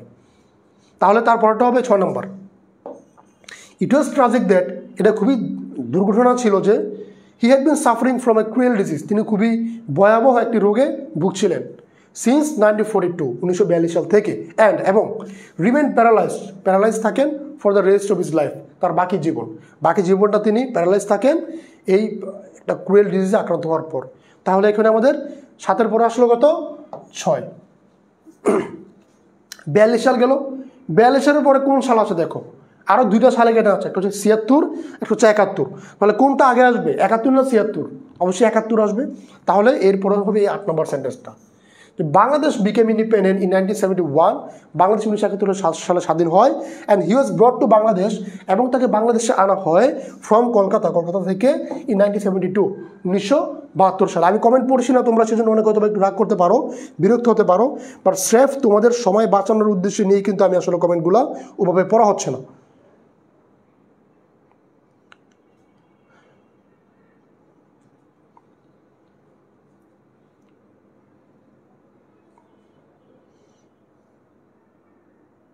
তোমাদের কমেন্টগুলো আমি ঠিকই দেখতে পাচ্ছি, বাট যেহেতু আমাদের হাতে আসলে সময় কম, আমরা একটানাভাবে পড়াশোনা করে যাচ্ছি, সেজন্য আমি কমেন্টগুলো পড়ছি না।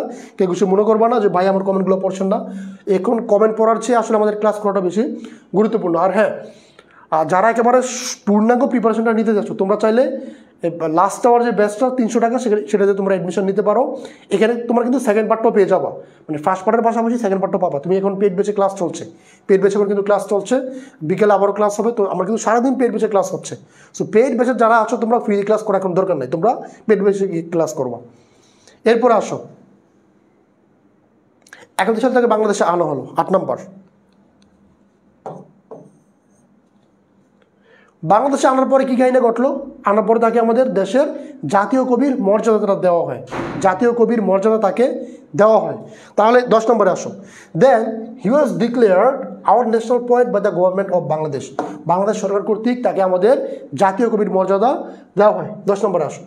এবং সর্বশেষে কী হয়? তিনি মারা যান। মারা গেলে তাকে ঢাকা বিশ্ববিদ্যালয় কম্পাউন্ডে তাকে কবর দেওয়া হয়। এই 1 নম্বরটা আমি বলেছিলাম, বেগ থেকে নিয়ে আসলে জন্ম দিয়ে শুরু হবে, মৃত্যু দিয়ে শেষ হবে। জন্ম দিয়ে শুরু, মৃত্যু দিয়ে শেষ। তাহলে যে হি ডাইড অন অগাস্ট 29, 1976, 1976 সালে অগাস্টে তিনি জন্মগ্রহণ করেন, মৃত্যুবরণ করেন, এবং তাকে কবর দেওয়া হয়, অ্যান্ড ওয়াজ বারিড, তাকে কবর দেওয়া হয় in the compound of Dhaka university, Dhaka university তাকে কবর দেওয়া হয়। তো রিয়ারেন্সের এই ব্যাপারগুলো আশা করি বুঝতে পেরেছো তোমরা।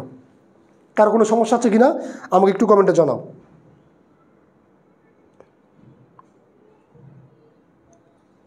আচ্ছা, উইথ ক্লু পড়ানো হয়েছে। আচ্ছা, পেইড কোর্সে অ্যাপ্রুভ করছে না, অ্যাপ্রুভটা এখনই করে দিবে। আমাদের স্টাফরা অফিসে আসছে, তারা হচ্ছে তোমাদেরকে এখন অ্যাপ্রুভ করে দিবে, টেনশনের কোনো কারণ নেই, তারা তোমাকে অ্যাপ্রুভ করে দিবে, কোনো সমস্যা নেই।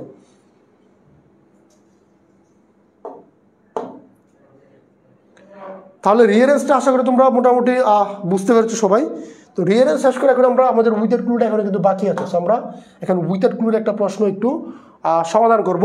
তবে তার আগে তোমাদেরকে খুব ছোট্ট করে কিছু কথা বলবো, সেটা হচ্ছে ওকে,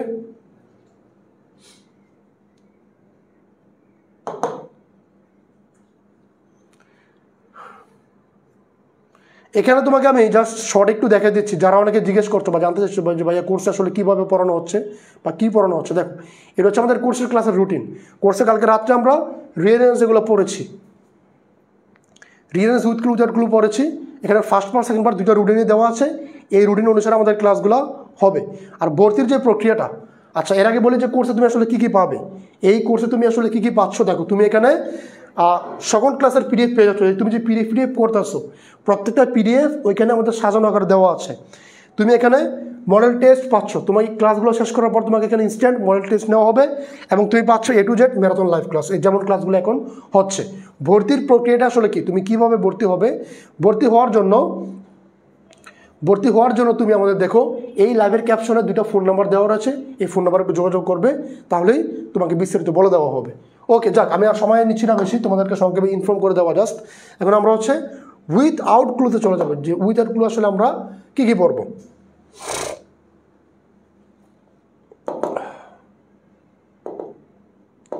তাহলে রিয়ারেন্স এবং উইথ ক্লু আমাদের শেষ হলো। এখন আমরা শুরু করবো উইথআউট ক্লুটা। উইথআউট ক্লুটা কীভাবে পড়বো এটা তোমাদেরকে একটু সংক্ষেপে দেখা দিচ্ছি। অত হামরি কিছু না, অলমোস্ট উইথ ক্লুর মতোই, বাট এখানে হালকা কিছু ব্যাপার আছে। আর দেখো, উইথ ক্লুতে যে কথাগুলো বলেছিলাম উইথআউট ক্লুতে একই কথা প্রযোজ্য হবে। সবার প্রথমে এই যে গোটা প্যাসেজটা তুমি হচ্ছে একবার করে পড়ে নিবা যে আসলে প্যাসেজটা কী বিষয়বস্তু নিয়ে। এরপর যেটা বললাম যে গ্যাপের শব্দটাকে মিলাতে না পারলে সেটাকে স্কিপ করতে হবে, পরের বাক্য থেকে হিন্টস দাও। অনেক সময় এমন হবে যে ডি নাম্বারটা ধরো তুমি মিলাতে পারতেছো না, তুমি বুঝতেই পারছো না অ্যান্সারটা কী হবে, তখন তুমি পরের সেন্টেন্সটা পড়ো, ই নাম্বারটা পড়ো। অনেক সময় এরকম হয় যে আগের সেন্টেন্সের অ্যান্সার কোনটা হবে, মানে আগের গ্যাপে কোনটা হবে সেই ক্লুটা হচ্ছে পরের বাক্যে দেওয়া থাকে, মানে আগের গ্যাপে কোনটা বসবে ওই ক্লুটা পরের বাক্যে দেওয়া থাকে।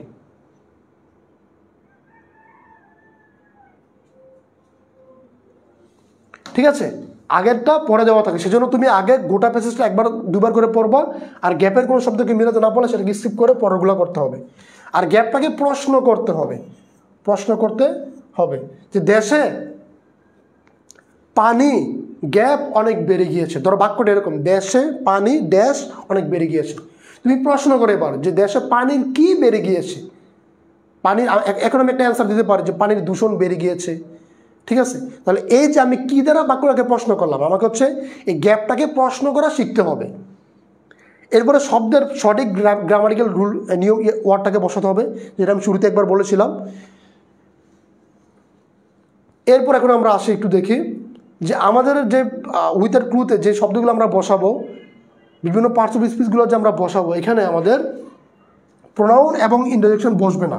তুমি প্রশ্নগুলো একটু খেয়াল করো, বইটা খোলো, তাহলে দেখবা যতগুলো প্রশ্ন আসে উইথআউট ক্লুজের সেখানে এই প্রোনাউন এবং ইন্টারজেকশন এই দুই ক্যাটাগরির যে শব্দগুলো আছে সেগুলো বসে না, বসবে হচ্ছে noun, adjective, verb, adverb, preposition, conjunction. এখন কথা হচ্ছে নাউন কোথায় বসবে, অ্যাডজেক্টিভ কোথায় বসবে, ভার্ব কোথায় বসবে, অ্যাডভার্ব কোথায় বসবে, প্রিপোজিশন, কনজাংশন, এগুলো কোনটা কোথায় বসবে, বাক্যের অবস্থানটা কী হবে, এখন সেটা আমরা তোমাদেরকে একটু দেখাবো। বাক্যে কোনটার অবস্থান কোথায় বসবে তোমাদেরকে এখন সেটা আমি একটু দেখাবো। তাহলে আবার বলছি, উইথআউট ক্লুজের বেলায় আগে গোটা প্যাসেজটা পড়তে হবে, কোনোটাকে মিলাতে না পারলে পরের বাক্য থেকে হিন্টস আছে কিনা সেটাতে খুঁজে দেখতে হবে, শব্দের সঠিক গ্রামাটিক্যাল রূপটা আমাকে বসাতে হবে। শব্দের সঠিক গ্রামাটিক্যাল রূপটা আমি কীভাবে বসবো, কোন জায়গায় কে বসবো, এটা বোঝার জন্য আমাকে এই ইউজগুলো জানতে হবে যে নাউন কোথায় বসে বাক্যে, অ্যাডজেক্টিভ কোথায় বসে, ভার্ব, অ্যাডভার্ব এগুলো কোনটা কোথায় বসে সেটা আমাকে জানতে হবে। আরেকটা কথা বললাম, ইন্টারজেকশন যে শব্দগুলো আছে, যেমন ধরো ওয়াও, হুররে, এই টাইপ শব্দ উইথআউট ক্লুজে কখনো বসে না। আবার প্রোনাউনটাও বসে না, খুব রেয়ারলি বসে মাঝে মধ্যে, বাট ম্যাক্সিমাম টাইম এটা বসে না। এবার আসো আমরা দেখি যে নাউন বাক্যের কোথায় ব্যবহৃত হয়, নাউন যে পার্টস অফ স্পিচগুলো আছে এগুলো বাক্যের কোথায় ব্যবহৃত হয় এটা আমরা একটু দেখি। আসো, আচ্ছা এই পর্যায়ে কারো কোনো প্রশ্ন আছে?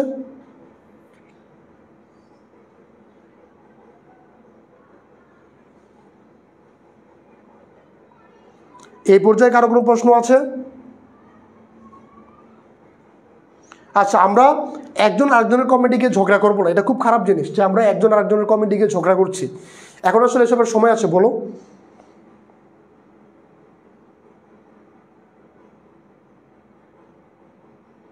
আচ্ছা, এটা হচ্ছে উইথআউট ক্লু, এটা হচ্ছে উইথআউট ক্লু। উইথ ক্লু আমরা পড়েছি, এখন উইথআউট ক্লু। আচ্ছা, ক্লাসের শুরু থেকে এখন পর্যন্ত ক্লাসে কে কে আছো এবং আজকের ক্লাসের সবগুলো পড়া এখন পর্যন্ত বুঝতে পেরেছো এরকম কে কে আছে একটু বলো তো আমাকে।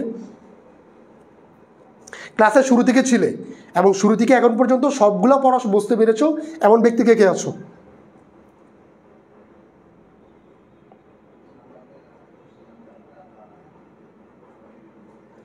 ওকে, তাহলে আসো দেখো, এখন আমরা দেখবো যে বাক্যে নাউন কোন জায়গায় বসে, অ্যাডজেক্টিভ কোন জায়গায় বসে, ভার্ব কোন জায়গায় বসে, অ্যাডভার্ব কোথায় বসে, প্রিপোজিশন কোথায় বসে, কনজাংশন কোথায় বসে, মানে কোনটা কোথায় বসে আসলে। এবার দেখো, বাক্যে আমাদের গ্যাপটা যদি সাবজেক্ট এবং অবজেক্টের জায়গায় থাকে, কি বললাম, বাক্যে গ্যাপটা যদি সাবজেক্ট এবং অবজেক্টের জায়গায় থাকে তাহলে সেখানে একটা নাউন বসবে, কারণ আমরা জানি সাবজেক্ট আর অবজেক্ট সবসময় নাউন হয়। এরপর দেখো, প্রেপোজিশন, পজেসিভ, ডেমনস্ট্রেটিভ, আর্টিকেল, অ্যাডজেক্টিভের পরে সবসময় নাউন বসে। প্রেপোজিশন তোমরা চিনো। পজিটিভ কারা? পজিটিভটা হচ্ছে যে মাই, আমার, আওয়ার, আমাদের, ইওর, তোমার, হিজ, তার, দেয়ার, তাদের, এই যে আমার, তোমার, তাদের, তোমাদের, এগুলো হচ্ছে পজিটিভ। পজিটিভের পরে সবসময় নাউন বসে। এরপর আসো ডেমনস্ট্রেটিভ। ডেমনস্ট্রেটিভের পরে যদি কোনো গ্যাপ থাকে তাহলে ওই গ্যাপে একটা নাউন বসবে।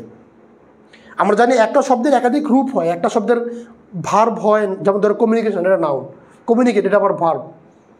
তো একটা শব্দের আবার কমিউনিকেবল এটা আবার অ্যাডজেক্টিভ। তো এরকম একটা শব্দের একাধিক রূপ থাকে, কারণ আমি কোন জায়গায় কোন রূপটাকে বসাবো এই জিনিসটা তোমাকে আমি এখন বুঝাচ্ছি আসলে ক্লাসে।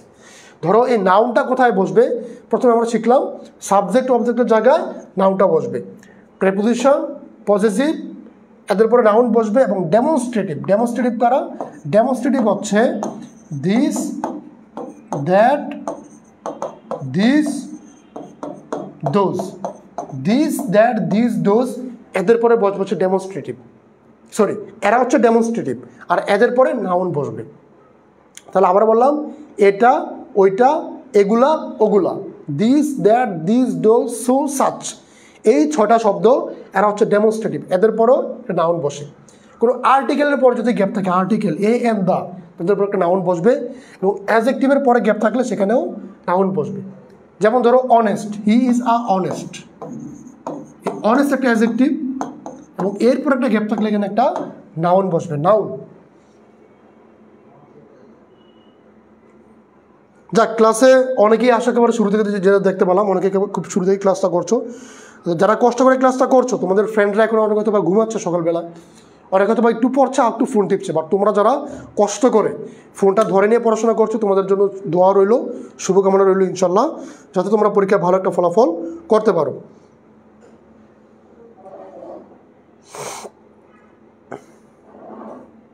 আচ্ছা, এরপর আসো অ্যাডজেক্টিভটা কোথায় বসে। কোনো নাউনের আগে অ্যাডজেক্টিভ বসে, আবার বিভাগের পর অ্যাডজেক্টিভ বসে। নাউনের আগে কি বসে? অ্যাডজেক্টিভ। যেমন ধরো অনেস্ট ম্যান, এখানে ম্যান আছে, ম্যান হচ্ছে নাউন, তো নাউনের আগে কি বসবে? একটা অ্যাডজেক্টিভ বসবে। অ্যাডজেক্টিভ মানে কি? সে নাউনের ব্যাপারে আমাদেরকে তথ্য দিবে, ওই নাউনটা বা ওই ব্যক্তিটা কেমন সেটা আমাদেরকে বলবে, ওটা হচ্ছে অ্যাডজেক্টিভ। আর বিভার্বের পর অ্যাডজেক্টিভ বসে। বিভার্ব কারা? বিভার্ব হচ্ছে এম, ইজ আর ওয়াজ আর। মনে রাখতে হবে, কোনো বাক্যে am, is are was were তারা যদি বাক্যে মেইন ভার্বের কাজ করে, যেমন আমি বলি যে হি ইজ গ্যাপ, এই বাক্যে ইজ কিন্তু আমাদের মেইন ভার্বের কাজ করতেছে, তাই না? তো বিভার্ব যখন মেইন ভার্বের কাজ করে, তারপর সবসময় একটা অ্যাডজেক্টিভ বসে। কি বসে? অ্যাডজেক্টিভ বসে। বিভার্ব মেইন ভার্বের কাজ করলে এরপরে অ্যাডজেক্টিভ বসে। তাহলে বলতে পারি যে হি ইজ পুয়ার, সে গরিব, এটা কি একটা অ্যাডজেক্টিভ, তার অবস্থাকে বোঝাচ্ছে। আমরা জানি দোষ, গুণ, সংখ্যা, অবস্থা, ওটাকে হচ্ছে অ্যাডজেক্টিভ বলে। তাহলে তার একটা অবস্থাকে বোঝাচ্ছে, তার আর্থিক অবস্থাকে বোঝাচ্ছে। হি ইজ পুয়ার, পুয়ারটা এখানে অ্যাডজেক্টিভ। তাহলে এই যে ইজ হচ্ছে আমাদের ভার্ব। আমি আবারও বলছি, যে সকল বাক্যে বিভার্বটা মেইন ভার্ব হিসেবে ব্যবহৃত হবে, তাদের পরে একটা অ্যাডজেক্টিভ বসবে। ক্লিয়ার? পরিষ্কার কিনা? হলে গেলে মনে থাকে না, এই মনে না থাকার কারণ হচ্ছে আমরা আসলে হুট করে একদিন অনেক পড়া পড়ছি, এই জন্য এগুলোকে আমরা মাথায় রাখতে পারছি না।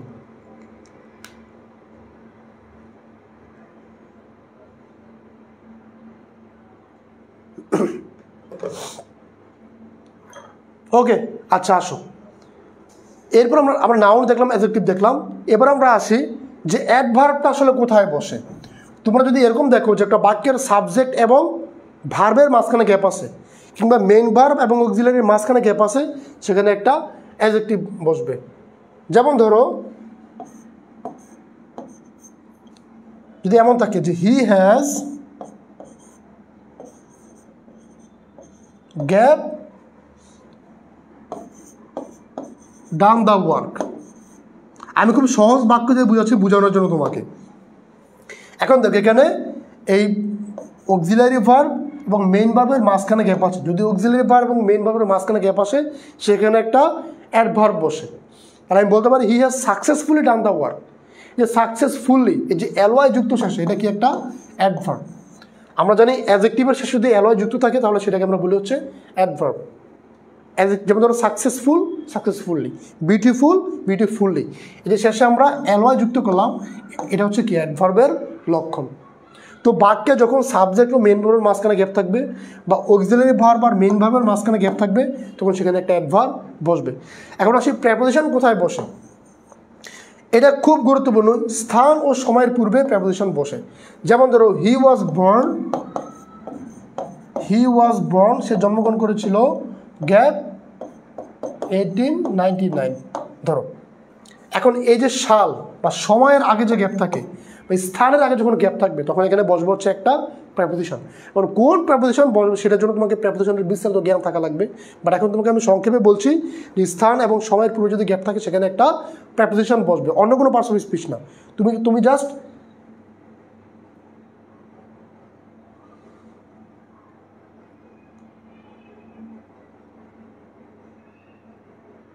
ওকে, দেরি হয়ে গেল, যারা দেরি করে ফেলেছো বলছো তোমরা তোমাদের জায়গা থেকে ক্লাসটা একটু শেয়ার করে দাও যাতে সম্পূর্ণ ক্লাস আবার করে নিতে পারো। এরপরে সে কনজাংশন কোথায় বসে? দুটো ক্লোজ বা সেন্টেন্সকে যুক্ত করতে কনজাংশন বসবে। তুমি যদি এরকম দেখো যে আমাদের কোনো সেন্টেন্সের মধ্যে একটা ক্লোজ শেষ হচ্ছে, ক্লোজ মানে কি একটা সাবজেক্ট, এরপরে ধরো ভার্ব, অবজেক্ট এরকম আছে, এরপরে মাঝখানে গ্যাপ, এরপরে আবারও এরকম একটা সাবজেক্ট আর ভার্ব আছে, তাহলে এর মাঝখানে বসবে হচ্ছে একটা কনজাংশন। কে বসবে? কনজাংশন। কনজাংশন কি করে? দুটা ক্লোজকে যুক্ত করে বা দুটা সেন্টেন্সকে যুক্ত করে। কনজাংশন দুটা ক্লোজ বা দুটা সেন্টেন্সকে যুক্ত করে। যাক, হ্যাঁ তোমাদের সঠিক হচ্ছে, অনেকে অ্যান্সার করছো। এবার আসো আমরা এখন একটা বোর্ড প্রশ্ন সমাধান করবো। বোর্ড প্রশ্ন এটা আমাদের পরীক্ষায় আসছিল কোন একটা বোর্ডে, কোন বোর্ডে যদি দেওয়া নাই, বাট এটা আমরা একটু সলভ করার চেষ্টা করি। দেখো, দেয়ার গোজ আ সেইং দ্যাট, একটা প্রবাদ বাক্য প্রচলিত আছে যে, সেইং এর মানে হচ্ছে কি? প্রবাদ বাক্য। সেইং এর মানে কি? প্রবাদ বাক্য। একটা প্রবাদ বাক্য প্রচলিত আছে যে child is the gap of the man. এখন এইটা তোমাকে আমি বলেছি যখন যেগুলো প্রবাদ বাক্য আসবে, প্রভাব বা কোটেশন, ওই ক্ষেত্রে তোমাকে আগে থেকেই প্রবাদটা জানা থাকতে হবে। যদি জানা না থাকে তাহলে তুমি সেটা অ্যান্সার করতে পারবো না, কারণ প্রবাদ বাক্য নিজের মতো করে মডিফাই করা যায় না বা বানানো যায় না। প্রবাদ বাক্য যেভাবে আছে সেভাবেই রাখতে হয়, সেজন্য তুমি এটাকে কোনো চেঞ্জ বা মডিফিকেশন করতে পারবো না।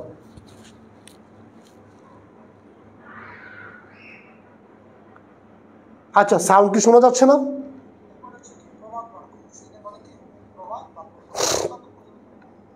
সাউন্ড কি শোনা যাচ্ছে না? আচ্ছা আসো দেখো, তো প্রবাদ বাক্যের ব্যাপারটা আমি কি বললাম, এটা তোমাকে আগে থেকে জানা থাকতে হবে, আগে থেকে জানা থাকতে হবে। তাহলে there goes swing that child is the gap of the man. তাহলে প্রবাদ বাক্যটা হচ্ছে এরকম যে child is the father of the man, child is the father of the man. বলে না যে ঘুমিয়ে আছে শিশুর পিতা সব শিশুরই অন্তরে, ওইটারই ইংলিশ একটা ভার্সন এটা, যে child is the father of the man. মানে আজকের যে পিতা সন্তান, সে কিন্তু আগামী দিনের কি পিতা। এরপর আসো, টুডেস চাইল্ড, আজকের শিশু, is the gap of a nation. আজকের যে শিশু সে হচ্ছে কি আগামী দিনের আমাদের ভবিষ্যৎ, তাই না? আচ্ছা, এটা আমি আর সলভ করবো না, এটা তোমরা একটু বলো। তোমরা আমাকে একটু বলো, এটা আমি তো সবগুলো অ্যান্সার করে দিলাম, এটা তোমরা অ্যান্সার করো দেখি তোমরা কতটুকু শিখলা বা তোমাদের এক্সাক্ট প্রিপারেশনটা কি। টুডেস চাইল্ড, আজকের child, is the gap of a nation. আজকের শিশুটা হচ্ছে আমাদের জাতির গ্যাপ। তো আমাদের জাতির গ্যাপের জায়গায় কে বসবে বলো?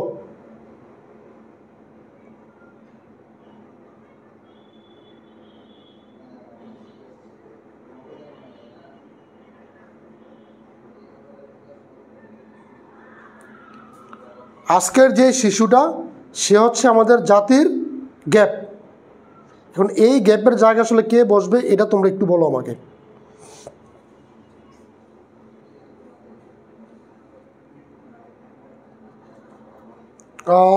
আলী হাসান বলছো ফিউচার হবে, বাকিদের মতামত কি? ক্লাসে তো অনেকেও আছো, সবাই একটু কমেন্টে জানাও যে কোনটা হতে পারে এখানে সঠিক answer.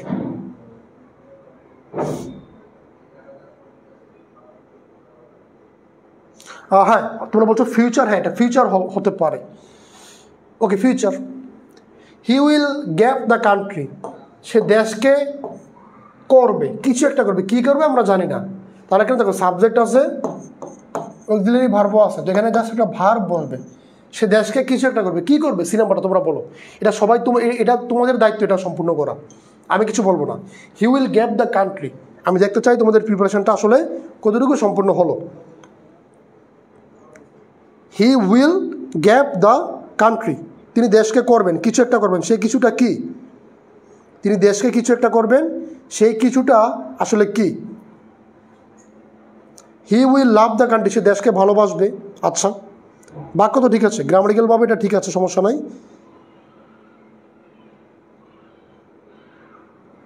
R represent the country বলছো কেউ কেউ, বিল্ড দ্য কান্ট্রি, আবার কেউ বলছো লিড দ্য কান্ট্রি। হ্যাঁ, এখানে রিপ্রেজেন্ট, বিল্ড, চেঞ্জ, অনেক লিড, অনেক কিছু হতে পারে, যে কোনো একটা বসালে হবে। এখানে ধরাবাঁধা কোনো নিয়ম নয় যে এই শব্দই বসবে, অর্থবোধক যে কোনো ওয়ার্ড বসালে তুমি মার্কস পেয়ে যাবা।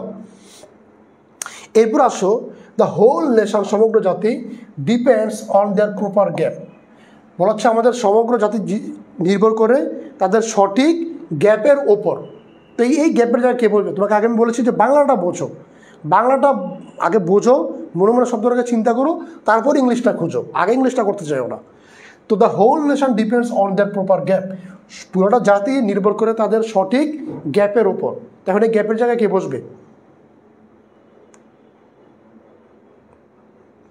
আর এখানে কে বলছো ডেভেলপমেন্ট। আর তোমরা অ্যান্সার করার সময় কোন প্রশ্নের অ্যান্সারটা দিচ্ছ সেটা একটু বলবা, সি নাম্বার নাকি ডি নাম্বার, যেমন ডি এর এটা, সি এর এটা, তাহলে আমি বুঝতে পারবো একটু। আচ্ছা, বলছে ইমপ্রুভমেন্ট হবে, আর কেউ বলছে গ্রোথ হবে, ডেভেলপমেন্ট হবে। ওকে, আচ্ছা, এই যে এতক্ষণ আমি যা পড়ালাম যে শব্দের প্রপার গ্রামাটিক্যাল রূপটা, এটা এখন আমি শিখাবো। রিফাত মাহমুদ, তুমি বলেছো তার ডেভেলপের উপরে, যে নিশি বলছো ডেভেলপ, কেউ বলছে এডুকেশন, কেউ বলছে ডিকশন। খেয়াল করো, এই যে রিফাত, এবার একটু বাবা খেয়াল করো, দেখো তুমি বললে এটা কী হবে? ডেভেলপ হবে, তাদের উন্নতির উপরে। হ্যাঁ, তোমার কনসেপ্ট ঠিক আছে যে তাদের উন্নতির উপর ডিপেন্ড করে আমাদের সমগ্র জাতিটা। এখন তোমার এই ডেভেলপ ওয়ার্ডটা কি এখানে ঠিক আছে? ঠিক নয়। একটু আগেই আমি তোমাকে পড়ালাম যে নাউন কোথায় বসে, এই যে ডেমনস্ট্রেটিভের পরে সরি পজেসিভের পরে, দেয়ার হচ্ছে পজেসিভ, তাদের, মাই, আওয়ার, ইউর, হিজ, এগুলো হচ্ছে কি পজেসিভ। পজেসিভের পরে নাউনটা বসে। তো ডেভেলপ হচ্ছে ভার্ব, আর নাউন হচ্ছে ডেভেলপমেন্ট। তো এখানে কথাটা হতো অন দেয়ার ডেভেলপমেন্ট। এই যে এতক্ষণ আমি যা পড়ালাম সেটা কীভাবে কাজে আসছে এখন দেখো। এ দেয়ার, তাদের উন্নতির উপরে, আমি এখানে ডেভেলপ ওয়ার্ডটাকে কেন ইউজ করি না? কারণ ডেভেলপ হচ্ছে ভার্ব, আর এই পজিটিভের পরে কে বসবে? বসবে হচ্ছে একটা নাউন। আর ডেভেলপের নাউন কি? ডেভেলপমেন্ট, সেই জন্য কেন হচ্ছে development. The whole nation depends on that development, বা আমি বলতে পারি যে তাদেরকে প্রপারভাবে নার্চিং করার মাধ্যমে, দ্যাট প্রপার নার্চার, এটাও হইতে পারে, কোনো সমস্যা নাই। আচ্ছা, গাইডেন্স দিয়েছে, ডেভেলপমেন্ট যারা দিয়েছো তাদেরটা হবে। দেখো আমি চাইলে এখানে গাইড দিতে পারতাম, গাইড না দিয়ে গাইডেন্স দিচ্ছি কেন? কারণ গাইডেন্স হচ্ছে নাউন, গাইডেন্সটা কি? নাউন, আর গাইড হচ্ছে ভার্ব, সেই জন্য এখানে আমি গাইডেন্স ওয়ার্ডটাকে বসালাম।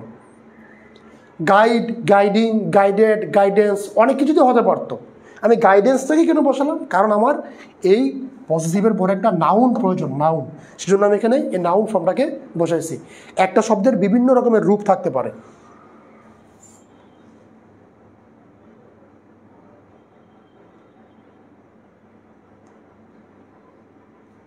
আচ্ছা, এবার আসো, it is our fundamental gap to rouse their latent talent. এটা হচ্ছে আমাদের মৌলিক কিছু একটা কী করা, তাদের যে লেটেন্টের মানে হচ্ছে সুপ্ত। লেটেন্ট শব্দের অর্থ কি?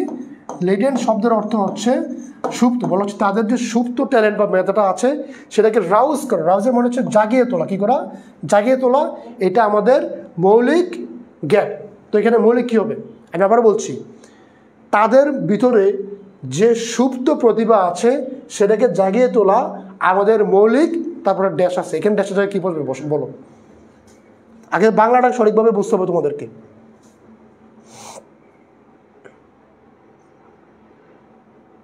আচ্ছা, এই যে কুমিল্লা বোর্ড থেকে কী আছে, অমুক বোর্ড থেকে কী আছে, এগুলো জেনে কী হবে বলো? তোমার পড়াটা তুমি পড়ো, তাহলেই তো হয়।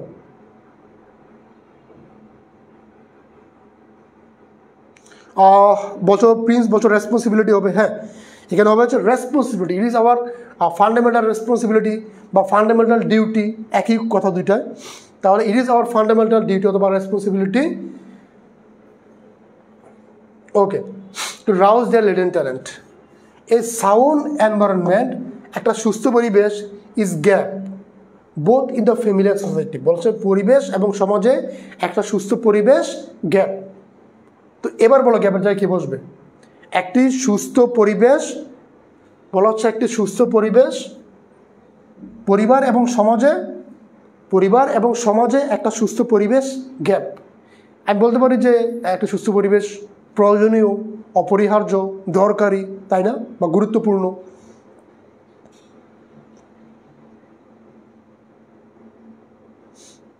এটা বলো, এটা এই যে এখানে এই সাউন্ড এফ নম্বরে সবাই আসো।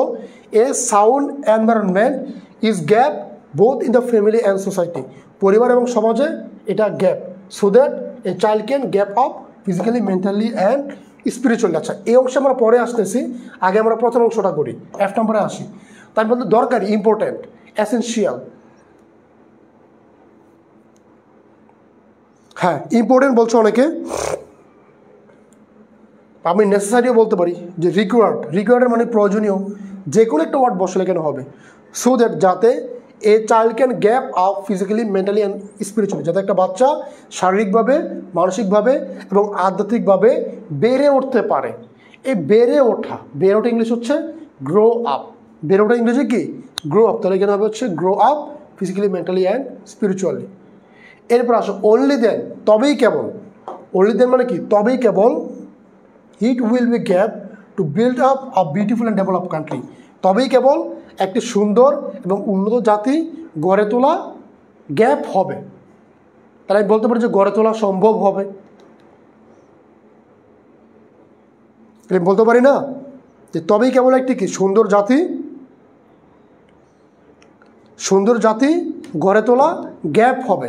তো এই গ্যাপটা আমি বলতে পারি গড়ে তোলা সম্ভব হবে, তবেই কেবল একটি সুন্দর জাতি গড়ে তোলাটা কি হবে, সম্ভব হবে। তাহলে only then it will be, এটা ইট উইল বি পসিবল, এটা সম্ভব হবে, it will be possible to build up a beautiful and develop country. একজন বলছে ইট উইল বি এইবল, এখানে যদি উই থাকতো উই, তাহলে এখানে এইবল হতো, যে উই উইল বি এইবল, আমরা সক্ষম হবো, বাট এখানে শব্দটা আছে ইট, তার মানে এটা সম্ভব হবে, ইট উইল বি পসিবল। সবার কাছে পরিষ্কার কিনা কথাগুলো? তাহলে আজকে আমরা এই ছোট্ট 1 ঘন্টার একটা ক্লাসে উইথ ক্লু, উইদাউট ক্লু এবং রিয়ারেন্স এগুলোকে একটু ধরে ধরে বোঝার চেষ্টা করলাম। একটা প্রশ্ন আমরা প্র্যাকটিস করেও দেখলাম। আসলে পরীক্ষার আগে এক রাতে সবভাবে ফ্রি ক্লাসে পড়ানো সম্ভব না, তো সেজন্য আমাদের লাস্ট আওয়ার যে পেইড ব্যাচ, সেখানে বনি ভাই ক্লাস নিচ্ছেন, বনিয়ামিন ভাই ক্লাস নিচ্ছেন। তো তোমরা এখনও চাইলে এনরোল করতে পারো।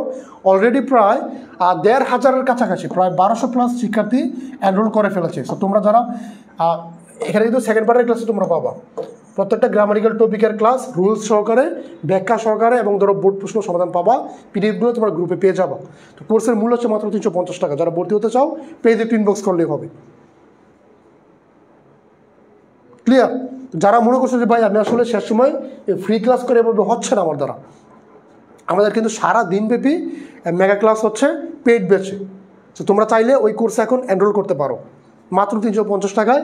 তোমরা first part, second part, first part আজকে সারাদিন ক্লাস পাবা, রাত্রে ক্লাস হবে। রাত্রে ভাই হচ্ছে গ্রাফ চার্ট, ইনফর্মাল লেটার এগুলো শেখাবে, এবং আগামীকাল পরীক্ষা দিয়ে এসে সেকেন্ড পার্টের ক্লাসগুলো শুরু হবে, গ্রামারিক্যাল আইটেমগুলো এবং বাকি যে আইটেমগুলো আছে। ক্লিয়ার?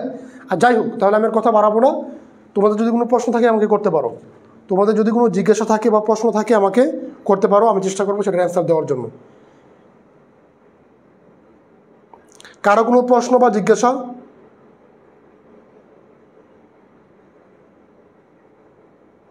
গ্রুপে জয়েন রিকোয়েস্ট দিয়েছি, অ্যাকসেপ্ট করে নাই। আচ্ছা, তো আমাদের স্টাফরা কাজ করছে, তারা তোমাকে এখানে অ্যাকসেপ্ট করে দিবে, গ্রুপে অ্যাপ্রুভ করে দিবে, কোনো সমস্যা নাই। তো যাই হোক, আমি আর কথা বাড়াবো না। সবাই ভালো থাকো, সুস্থ থাকো, ভালোভাবে পরীক্ষা দাও, এই দোয়াই করি। সবার জন্য শুভকামনা রইল। আসসালামু আলাইকুম।